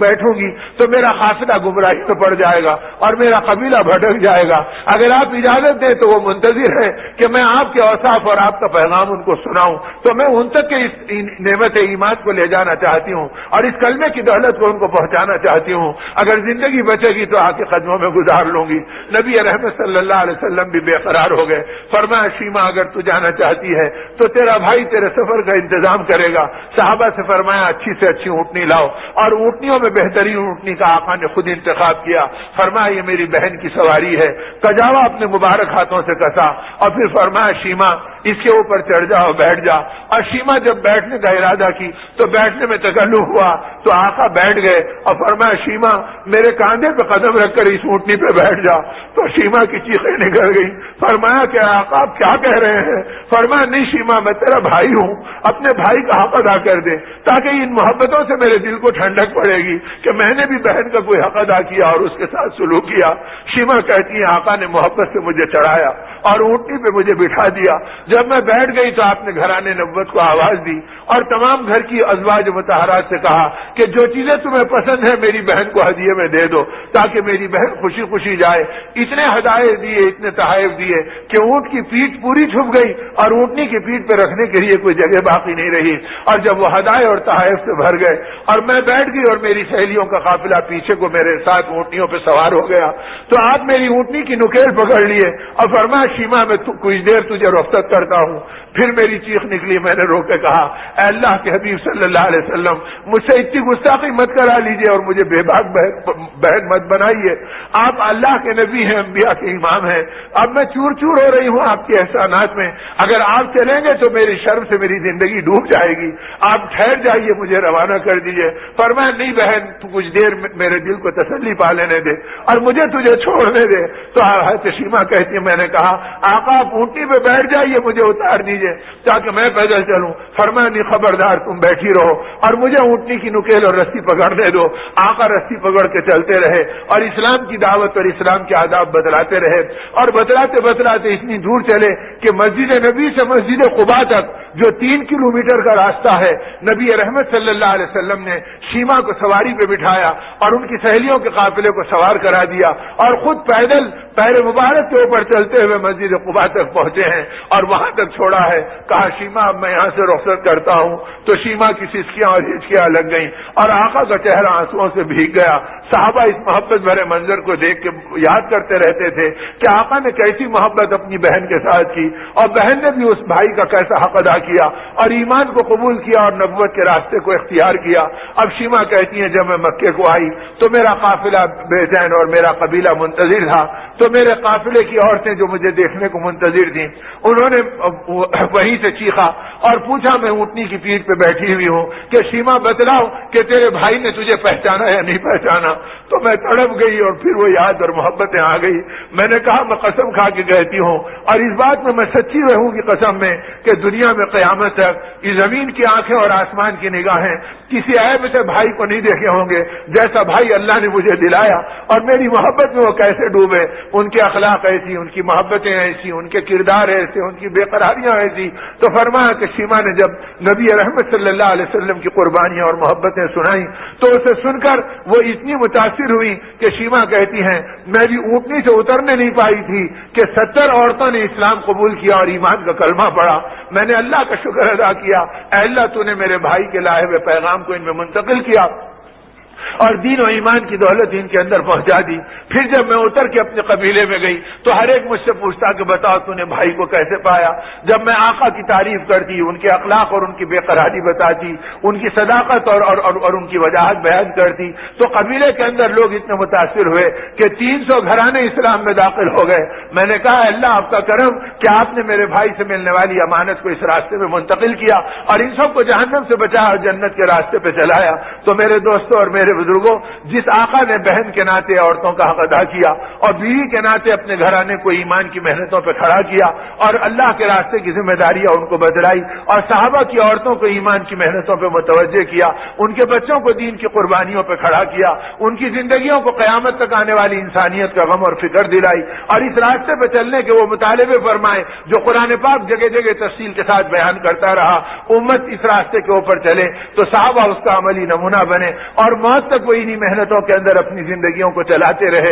ایسے لاڈلے نبی کا اللہ نے مجھ کو اور آپ کو غلام بنایا اور امتی بنایا۔ اگر اللہ ہمیں کتا اور بلی بنا لیتے تو ہم اللہ کی بارگاہ میں کوئی فریاد نہیں کر سکتے تھے۔ خدا بے دین گھروں میں پیدا کر دیتے تو ظلمتوں کا اور بت پرستی کا ماحول ہمارے دلوں کو لوٹ لیتا اور ہم ایمان سے محروم ہو جاتے۔ اللہ نے کرم کیا کہ بے مانگے ہمیں ایمان کی دولت دی اور رمضان کے مہینے تک زندگی میں مہلت دی اور توبہ کی رات کے اوپر پہنچا کر ہمارے لیے ایک راستہ دے دیا کہ قرآن کے آئینے میں اپنی زندگی کو بدل لو اور حق کی محنتوں کو اور نبی کی پکار کو اپنے دل و دماغ میں بسا لو اور اپنی اولادوں کو امانت نبوت کے راستے پہ کھڑا کر دو اور اپنے گھرانے کو ایمان کی محنتوں کا مشعل راہ بنا لو۔ ان محنتوں پہ نبی رحمت صلی اللہ علیہ وسلم نے امت کو کھڑا فرمایا اور رات دن اس امت کے لیے آپ بے قرار رہے اور رات دن اس امت کے لیے آپ بے چین اپنے آپ کو چلاتے رہے۔ جب جب راتوں میں یاد آتے تو پوری پوری رات امت کے لیے آنسو بہاتے، سینے مبارک تر ہو جاتا اور اللہ سے امت کی مغفرت مانگتے، گھرانے کو فقر و فاقے میں دیکھتے تو تڑپ جاتے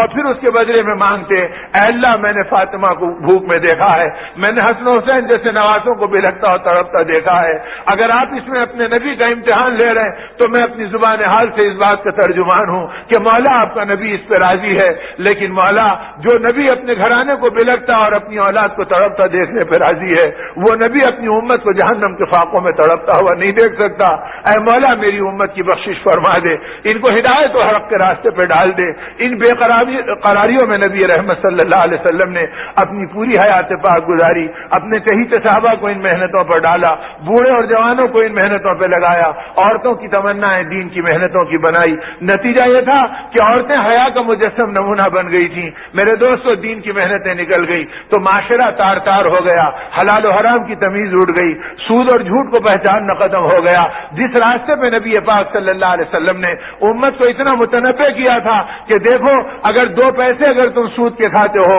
تو 36 مرتبہ اپنی سگی ماں سے منہ کالا کرنے سے زیادہ تم اللہ کی نگاہ میں بدترین شمار کیے جاؤ گے۔ اس مفہوم کے پیغام دے کر جس امت کو روکا تھا یہ امت بے باک بینکوں کے دروازے پہ چلے جا رہی ہے اور سود کی چوکھٹوں پہ پہنچ جا رہی ہے اور جھوٹ اور دھوکے میں اپنی زندگی کو گزار رہی ہے۔ عورتوں کی حیا لٹ گئی، ان کے پردے نکل گئے، ان کے لباس بدل گئے، یہود و نصارہ کے طریقے پہ ان میں بے حیائی آ گئی، پیٹ کھل گئے، بدن کھل گیا، کوئی شعور نہیں رہا کہ یہ ایمان والی عورتیں ہیں یا یہ یہودیت اور نصرانیت کا پرچار کرنے والی ہیں۔ اس طرح یہ امت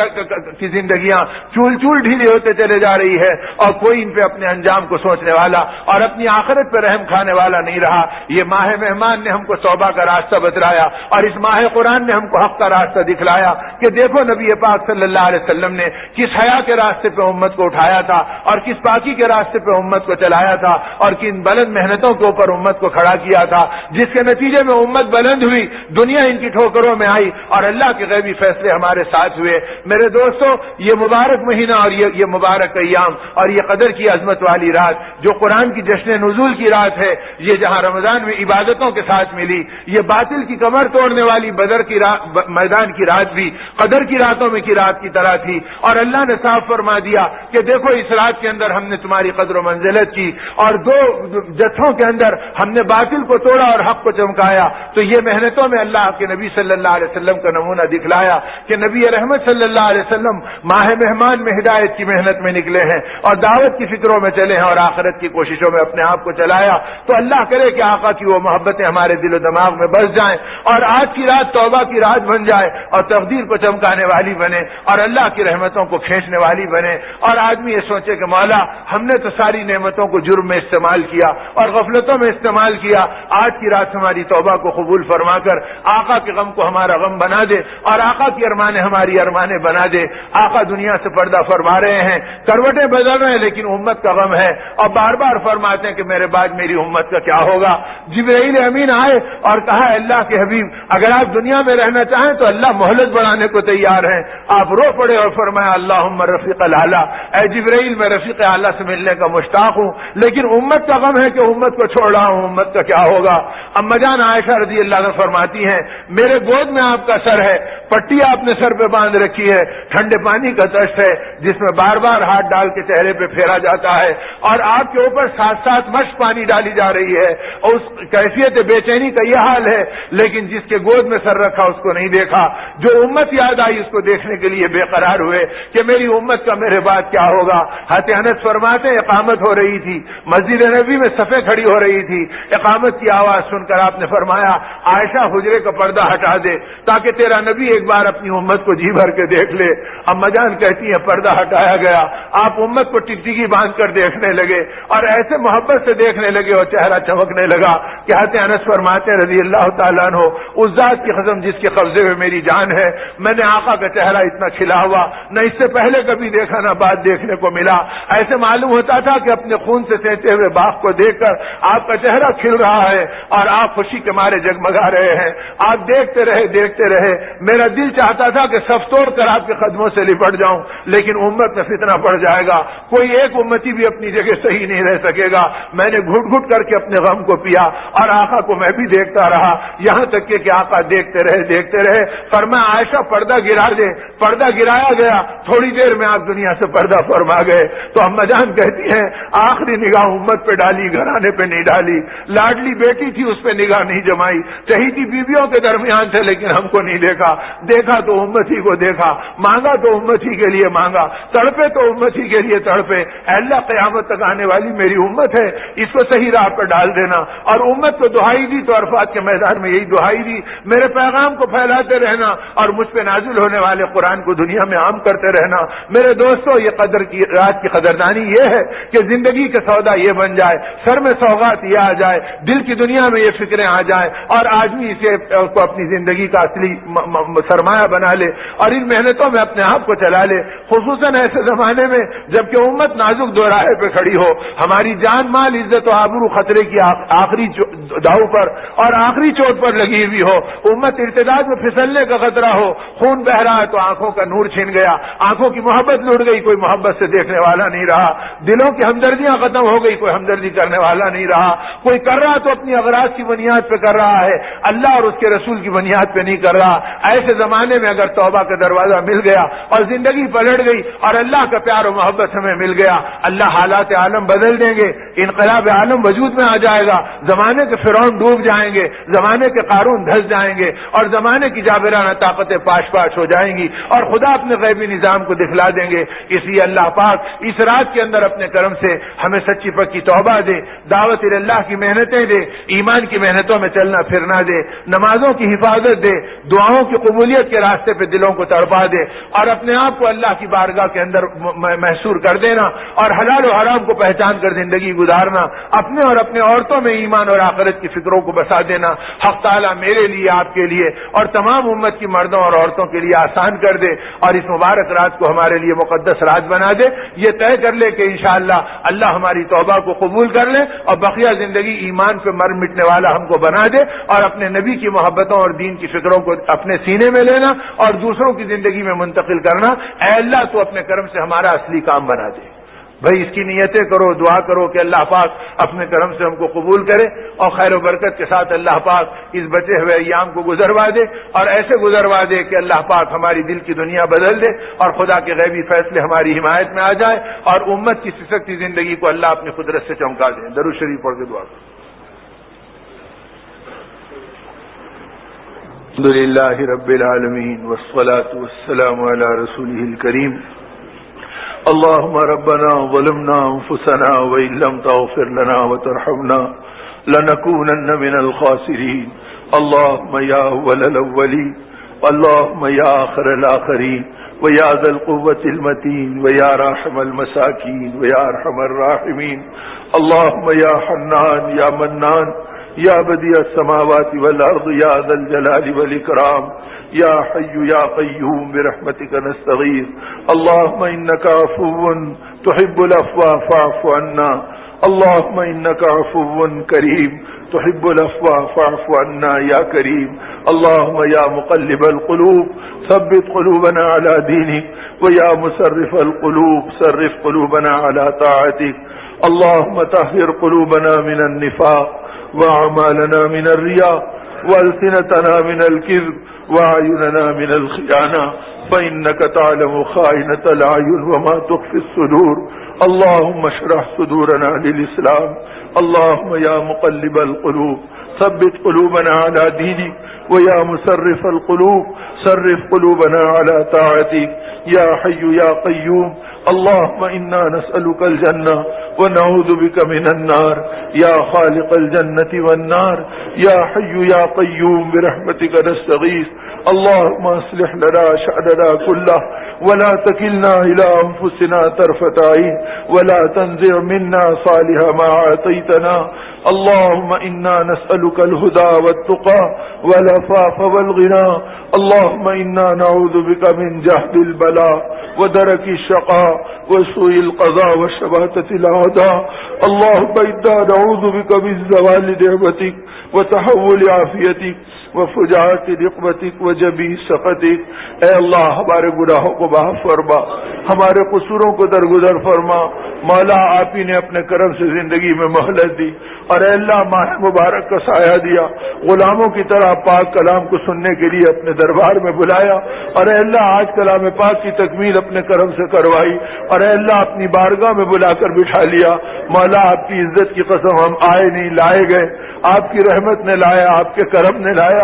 آپ کے دربار میں ہم کو بٹھا دیا۔ اے مولا اپنے کرم سے اپنے فضل سے اے اللہ ہمارے گناہوں کو معاف فرما۔ اے اللہ زندگی کا بڑا حصہ غفلتوں میں گزر گیا، اے مولا آپ ہی نے اے اللہ ندامت کے آنسوؤں کو زندگی کے گناہوں کے داغ دھونے کے لیے قبول فرما لیا، اور اے اللہ دو قطرے دنیا کے بھڑکتے ہوئے شعلوں کو آخرت کی بجھانے کا سبب فرماتے ہیں۔ اے مولا اپنے کرم سے ہمیں سچی پکی توبہ دے دے۔ اے اللہ ہمیں اپنی شرمناک سابقہ زندگی پر اے اللہ ندامت کو قبول فرما لے، توبہ کو قبول فرما لے۔ اے اللہ اس سے بڑھ کے ظلم کیا ہوگا کہ آپ نے ایمان کے گھرانے میں پیدا کیا، اسلام کے گودوں میں پالا، اور پیدا ہوتے ہی ہمارے کانوں میں اذان دلوائی، اقامت گنجوائی، اپنے اور اپنے حبیب کا پیارا نام پکروایا، لیکن مولا ہوش میں آتے ہی ہم روٹی کے ٹکڑوں کو پہچانے، ہم نے پیٹ کی بھوک کو پہچانا۔ مولا اس سے بڑھ کر ظلم کیا ہو کہ ہم نے شفیق نبی کو نہیں پہچانا، ان کی بے قراریوں کو نہیں پہچانا، وہ ہماری محبت میں گھل گئے اور ہماری محبت میں ڈوب گئے، ہماری محبت میں رات رات بھر کے آنسوؤں کا نذرانہ آپ کی بارگاہ میں پیش کیا۔ مولا ہم کیسے شقی ہے اور ہم کیسے بدبخت ہو گئے، ہمارے آنکھوں کا نور خشک ہو گیا اور ہمارے آنکھوں کی کیفیت چھین گئی۔ اے اللہ دنیا کے لیے تو تڑپ گئی، لیکن اپنی آخرت کے لیے نہیں تڑپ سکی، اپنی توبہ کے لیے معافی کی بھیک نہیں مانگ سکی۔ اے مولا آج کی رات ہمیں معاف فرما دے، پوری امت کو معاف فرما دے۔ اے اللہ خطاوار ہیں، سیاہکار ہیں، اے اللہ گناہوں میں ڈوبے ہوئے ہیں، اے اللہ جیسے تیسے ہیں، تیرے بندے اور تیرے حبیب کے امتی ہے مولا۔ یہ وہ مہینہ ہے جس میں آپ نے مکہ مکرمہ کو فتح فرمایا اور بتوں کے اندر سے کلمے کی آواز نکلوائی۔ اے مولا ہمیں بتوں سے گیا گزرا مت بنا دے۔ یہ کلمہ جو بتیں نکال رہے تھے اے اللہ آج ہم اپنی اولاد کو نہیں دے سکے، ان کے اندر اس کی طاقت کو نہیں پیدا کر سکے، اپنی زندگی میں ان طاقتوں کی حفاظت نہیں کر سکے۔ اے مالک ایسے مبارک موقع پر جس رات آپ اپنے گناہگار بندوں کو پکارتے ہیں، میرے بندوں آ جاؤ، میری رحمت سے مایوس مت ہو، میں تمہارے گناہوں کو دھو دوں گا، میں تمہاری توبہ کو قبول کر لوں گا، جس جگہ تم نے گناہ کیے ان جگہ کو گناہوں سے بھلا دوں گا اور کسی کو قیامت کے دن گناہوں کا یاد رکھنا باقی نہیں رکھوں گا۔ اے مولا ہم بھی خطاوار ہیں، گناہگار ہیں، اے اللہ ایک ایک سانس آپ کی غفلت میں گزر گئی، اے اللہ قسموں سے ہم آپ سے کہے کہ ہم مانگنے کے لائق ہیں، مولا آپ ہی نے فرمایا کہ میں گناہگاروں کا بھی رب ہوں، جہاں آپ نبیوں کے رب ہیں، ولیوں کے رب ہیں، اے اللہ خطاکاروں کے بھی آپ ہی رب ہے۔ اے اللہ اگر آپ نے نہیں دیا تو آپ کی عزت کی قسم کون دے گا اور کون ہمیں اپنا بنائے گا اور کون ہمیں پوچھے گا؟ اے مولا اپنے طرف سے ہمارے گناہوں کو معاف فرما، اے اللہ ہمارے قصوروں کو درگزر فرما، اے مالک سچی پکی توبہ کی توفیق عطا فرما۔ اے اللہ راتیں دن جوانی زندگی کا بڑا حصہ اے مولا آپ کی عزت کی قسم یہ کس طرح گزرا آپ کے علم ہے۔ اے اللہ اپنے کرم سے جب آپ نے اپنی چوکھٹ پہ بلا لیا تو اب توبہ کو قبول فرما لے۔ اے اللہ آپ ہی نے اپنے نبی کو تسلی دی، اے میرے نبی جب میرے مجرم اور خطاوار بندے میری بارگاہ میں آ کے اپنے جرموں کا اقرار کرتے ہیں اور ندامت کے ساتھ مجھ سے مانگتے ہیں تو میرے عزت کی قسم میں انہیں خالی نہیں لوٹاتا، میری رحمت جوش میں آ جاتی ہے اور مجھے شرم آتی ہے ان کو خالی لوٹاتے ہوئے۔ اے شرمیلے مولا گناہگاروں پہ رحم فرما۔ اے اللہ اس مجمع میں بوڑھے ہیں جن کے بال ایمان پہ سفید ہو گئے، اے اللہ معصوم بچے ہیں جو گناہوں کو نہیں جانتے، وہ چھوٹے چھوٹے ہاتھ پھیلائے ہوئے ہیں، تیری بھکارن بندیاں ہیں جو تیرے سامنے بھیک مانگ رہی ہے۔ اے اللہ اپنے گھروں کو چھوڑ کر ایک لالچ میں آئے ہیں، اے اللہ ایک امید میں آئے ہیں کہ تیرے چوکھٹ سے کوئی خالی نہیں جاتا اور آپ اپنے بندوں کے گناہوں کو معاف کرتے ہیں۔ اے مولا اپنے کرم سے ہمیں معاف فرما دے، ہمیں معاف فرما دے۔ اے اللہ ہماری توبہ کو قبول فرما لے۔ اے اللہ اگر آپ نے دھتکارا تو کوئی منہ لگانے والا نہیں ہے۔ اے اللہ تیرے نبی کی امت بڑی گراوٹ پہ آ گئی، اے اللہ پوری دنیا میں بے حیثیت و بے قیمت بڑھ گئی، ہم حاکم رہے، حکومتیں رہی لیکن ہم بے وزن ہو گئے۔ اے اللہ ہماری حکومتوں میں یہود و نصارہ کا چلن چل گیا، اے اللہ ان کا مکر و فریب آ گیا۔ اے مولا بے بس ہو گئی تیرے نبی کی امت، اے اللہ ان کا خون پانی کی طرح ہمارا بہہ گیا تو کوئی نگاہ محبت سے دیکھنے والی بھی نہیں رہی۔ اے اللہ یہ عصمتیں لٹ گئی، عزتیں خطروں میں پڑ گئی، ہماری ماؤں کی حیا باقی نہیں رہی۔ اے اللہ جوان بیٹیوں کی زندگیاں خطرے میں پڑ گئی۔ اے مولا ایمان کو بھی بچا لے، صحابان کو بھی بچا لے، آخرت کو بھی سنوار دے، دنیا کو بھی بنا دے۔ اے مالک ہمیں ایمان کا کمال دے دے، اے اللہ نمازوں کی عظمت اور خشوع و خضوع نصیب فرما دے، اے اللہ دعاؤں کی قبولیت کی دولت دے دے۔ مولا اگر آپ نے دھتکار دیا تو آپ ہی بتائیں کس کی چوکھٹ پہ جا کے بھیک مانگیں گے، اے اللہ کس کے در پہ جا کے ماتھا رگڑیں گے، اے اللہ آپ ہی بتائیں۔ مولا بس آپ کے در پر آئے ہیں، اپنے کرم سے ہمیں معاف فرما دے، ہماری توبہ کو قبول فرما لے۔ اے اللہ وہ ہے جن کے سینوں میں قرآن ہے، آپ کا پاک کلام ہے، اے اللہ آپ نے دو دو رکوع کی ایک ایک سورت کو یہ مقام دیا ہے تو جن کے سینوں میں پورا قرآن دیا، اے اللہ ان کو آپ نے کتنی طاقت دی، اے اللہ ان کے ہاتھ بھی تیری بارگاہ میں اٹھے ہوئے ہیں۔ مولا جس پہ آپ کو پیار آئے، جس پہ آپ کو رحم آئے، جو آپ کو پسند ہے اس کی آمین کے صدقے ہم سب کی آمین قبول فرما لے۔ اے اللہ بہت ہماری زندگی مکر و فریب میں گزر گئی، ریا میں اور عجب میں گزر گئی، اے اللہ خودبینی میں گزر گئی۔ مولا ہمیں منافقوں کی طرح لوٹنے والا مت بنا، اے اللہ ہمیں دین کا لٹیرا مت بنا کہ ہم دین کو دنیا کے لیے استعمال کریں۔ اے مولا یہ فیصلوں کی راہ سے جبرائیل اترے ہوئے ہیں، اے اللہ فرشتے تیرے ہمارے آمین پہ آمین کہنے کی خوشخبری دے رہے ہیں۔ اے مولا ہمیں بھی ان میں شامل فرما لے، اے اللہ ایسی راتوں میں ہمیں محروم مت فرما، اللہ ہمارے ماں باپ کو بھی قبول فرما، ہمارے بھائی بہنوں کو بھی قبول فرما، ہمارے خاندانوں کو بھی توبہ کے راستے میں ڈال دے۔ اللہ ہم سب کی توبہ کو قبول فرما، تقویٰ دے دیجئے، حیا دے دیجئے، پاک باز زندگی دے دیجئے، حلال و حرام کا شعور دے دیجئے، غیرت کو ہماری بھڑکا دیجئے، ایمان کی نسبت پر ہم کو چمکا دیجئے۔ اللہ پاکیزہ راستے پہ ہماری زندگیوں کو چلا دیجئے۔ اللہ دین کی محنتیں مقبول بنا دیجئے، ہمارے دلوں میں اس کی محبت ڈال دیجئے۔ اے مالک اپنے کرم کی چادر کو کشادہ فرما دے۔ اے اللہ ہم تو اپنے ظلم کا اقرار کر رہے ہیں، ہم پیٹ میں لگے رہے، جیب پہ لگے رہے، اور تیرے نبی کی امت بغیر کلمے کے مرتی رہی اور بغیر جنازے کی نماز کے دفن ہوتی رہی۔ مولا ان جرائم کا ہم کوئی بدل نہیں دے سکتے۔ اے اللہ اپنے کرم سے ہمیں قرآن کی پکار پہ لبیک کہلا دے۔ اے اللہ اس ماہ مہمان کو ہمارا گواہ بنا دے۔ اے مالک ہماری توبہ کو قبول فرما لینا۔ اے اللہ آپ ہی نے فرمایا کہ جس مسجد کے اندر جن کے بال ایمان پہ سفید ہو گئے ان کے ہاتھوں کو دیکھتا ہوں تو اے نبی ان کو خالی نہیں رہتا تھا۔ اے دامنوں کے بھرنے والے سخی، اگر آپ نے ہماری مانگنے سے زیادہ بھی ہم کو دے دیا تو آپ کی عزت کی قسم آپ کو کوئی پوچھنے والا نہیں ہے۔ اے اللہ ہم بھکاریوں کی بن جائے گی، ہم بگڑوں کی سنور جائے گی۔ مولا ہماری نسلوں کو دین پہ چلا دے قیامت تک کے۔ اے اللہ کمزور ہیں، بے ظرف ہیں، اے اللہ اتنے نمک حرام ہیں کہ کسی چیز کی قدردانی نہیں کر سکتے۔ اے اللہ ہمیں آزمائشوں سے بچا لے۔ اے اللہ ہمارے بیماروں کو صحت دے دے۔ اے اللہ ہر بیمار کو صحت دے، ہر ایک کو نئی زندگی دے۔ اے اللہ اپنے کرم سے ان کے ماں باپ کو راحت دے۔ اے اللہ کوئی ابو بکر کے لیے تڑپ رہا، کوئی ابو بکر اپنی اولاد کے لیے بے چین ہو رہا، کوئی بچے اپنے ماں باپ کے لیے بے چین ہو رہے، کوئی ماں باپ اپنی اولاد کے لیے بے قرار ہو رہی ہے۔ مولا گونگوں کو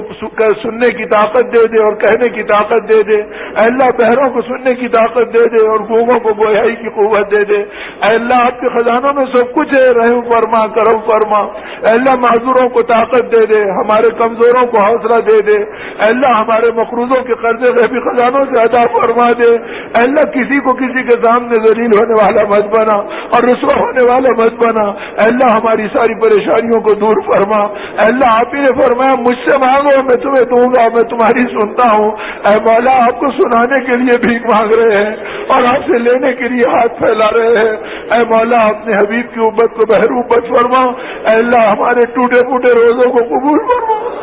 اے اللہ ہماری کمزور عبادتوں کو قبول فرما، ہماری تراویح کو قبول فرما، ہمارے سجدوں کو قبول فرما۔ اے اللہ ایسا مہینہ جس میں تیرے بندے بھوکے پیاسے رہ کر آپ کو پکارے اور اے اللہ آپ کا پاک کلام پڑھ کر آپ کے سامنے سجدہ ریز ہو گئے۔ اے اللہ دنیا کے کونے کونے سے آپ کے پاک گھر پہ پہنچ گئے اور اے اللہ بیت اللہ پہ دیوانہ وار فقیروں کی طرح آپ بھی پھر رہے ہیں اور اے اللہ آپ کے گھر کا غلاف پکڑ کر ہچکیاں لے رہے ہیں اور آپ کی چوکھٹ پہ چمٹ کر آپ سے مانگ رہے ہیں، آپ کے حبیب کے دربار میں صلاۃ و سلام پڑھ رہے ہیں اور اللہ مسجد نبی میں ماتھے رگڑ کے سر پٹک رہے ہیں۔ مولا ان کی دعاؤں میں ہم کو شامل فرما۔ اللہ ہم کو ان کی دعاؤں میں شامل فرما۔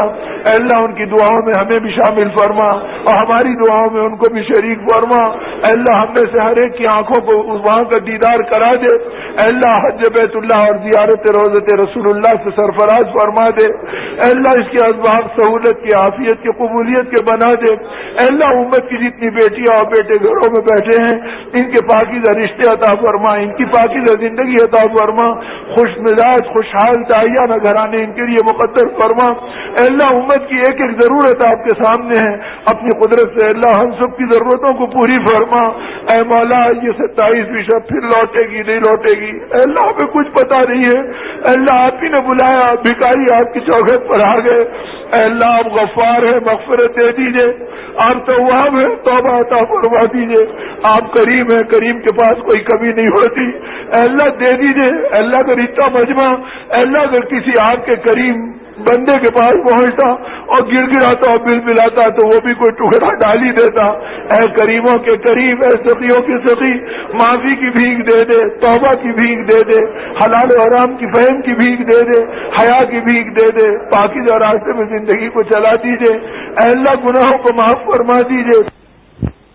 اے اللہ آبرو رکھ لیجئے۔ اے اللہ اپنے کرم سے ہر طرح سے حفاظت کا سامان فرما لیجئے۔ مولا آدھی رات کا وقت ہے، تیرے بندے تیرے در پہ بھکاری ہے، اے اللہ اپنی شان قریبی کی قسم آپ ہی نے فرمایا میں فرشتوں سے کہوں گا وہ عزتی و جلالی وہ کرمی و علوی و ارتفاعی مکانی، اے فرشتوں میرے عزت کی قسم، میرے جلال کی قسم، میرے بلندی مقام کی قسم، میرے کرم کی قسم، میں ان کو نوازوں گا، ان کے گناہوں کو نیکی سے بدلوں گا۔ مولا ہم بھکاریوں کا جبھی بنے گا جب ہماری سیئات کو حسنات سے بدلا جائے۔ اے مولا اپنے کرم سے ہمارے گناہوں کو معاف فرما، اے اللہ پاکیزہ زندگی پہ ہمیں ڈال دے، اے مولا سچی پکی توبہ دے دے، اے مالک دے دیجیے اپنے در سے خالی مت لوٹائیے، مولا خالی مت لوٹائیے، اللہ کرم کا معاملہ فرما دے، رحم کا معاملہ فرما دے، اے اللہ بری موت سے بچا لیجیے، بری موت سے بچا لیجیے، اے اللہ ایمان پہ خاتمہ دے دیجیے، دنیا اور آخرت کو سنوار دیجیے، اے اللہ ہر ایک کی تمنا تیری بارگاہ میں ہے، اپنی قدرت سے ہر ایک کی چاہتوں کو عافیت سے پورا فرما دیجیے، اپنی رضا کے ساتھ تکمیل فرما دیجیے، اے اللہ زندگیوں میں برکت عطا فرما اور اس کو آپ کی اطاعت اور آپ کے نبی کی محبت میں استعمال فرما، اپنے کرم سے ہماری دعاؤں کو قبول فرما اور تمام امور میں ہمارے انجام کو خیر فرما۔ اللهم اغفر لنا وللمؤمنين والمؤمنات والمسلمين والمسلمات صلى الله تعالى على خير خلقه ونور عرشه محمد وآله وصحبه أجمعين والحمد لله رب العالمين۔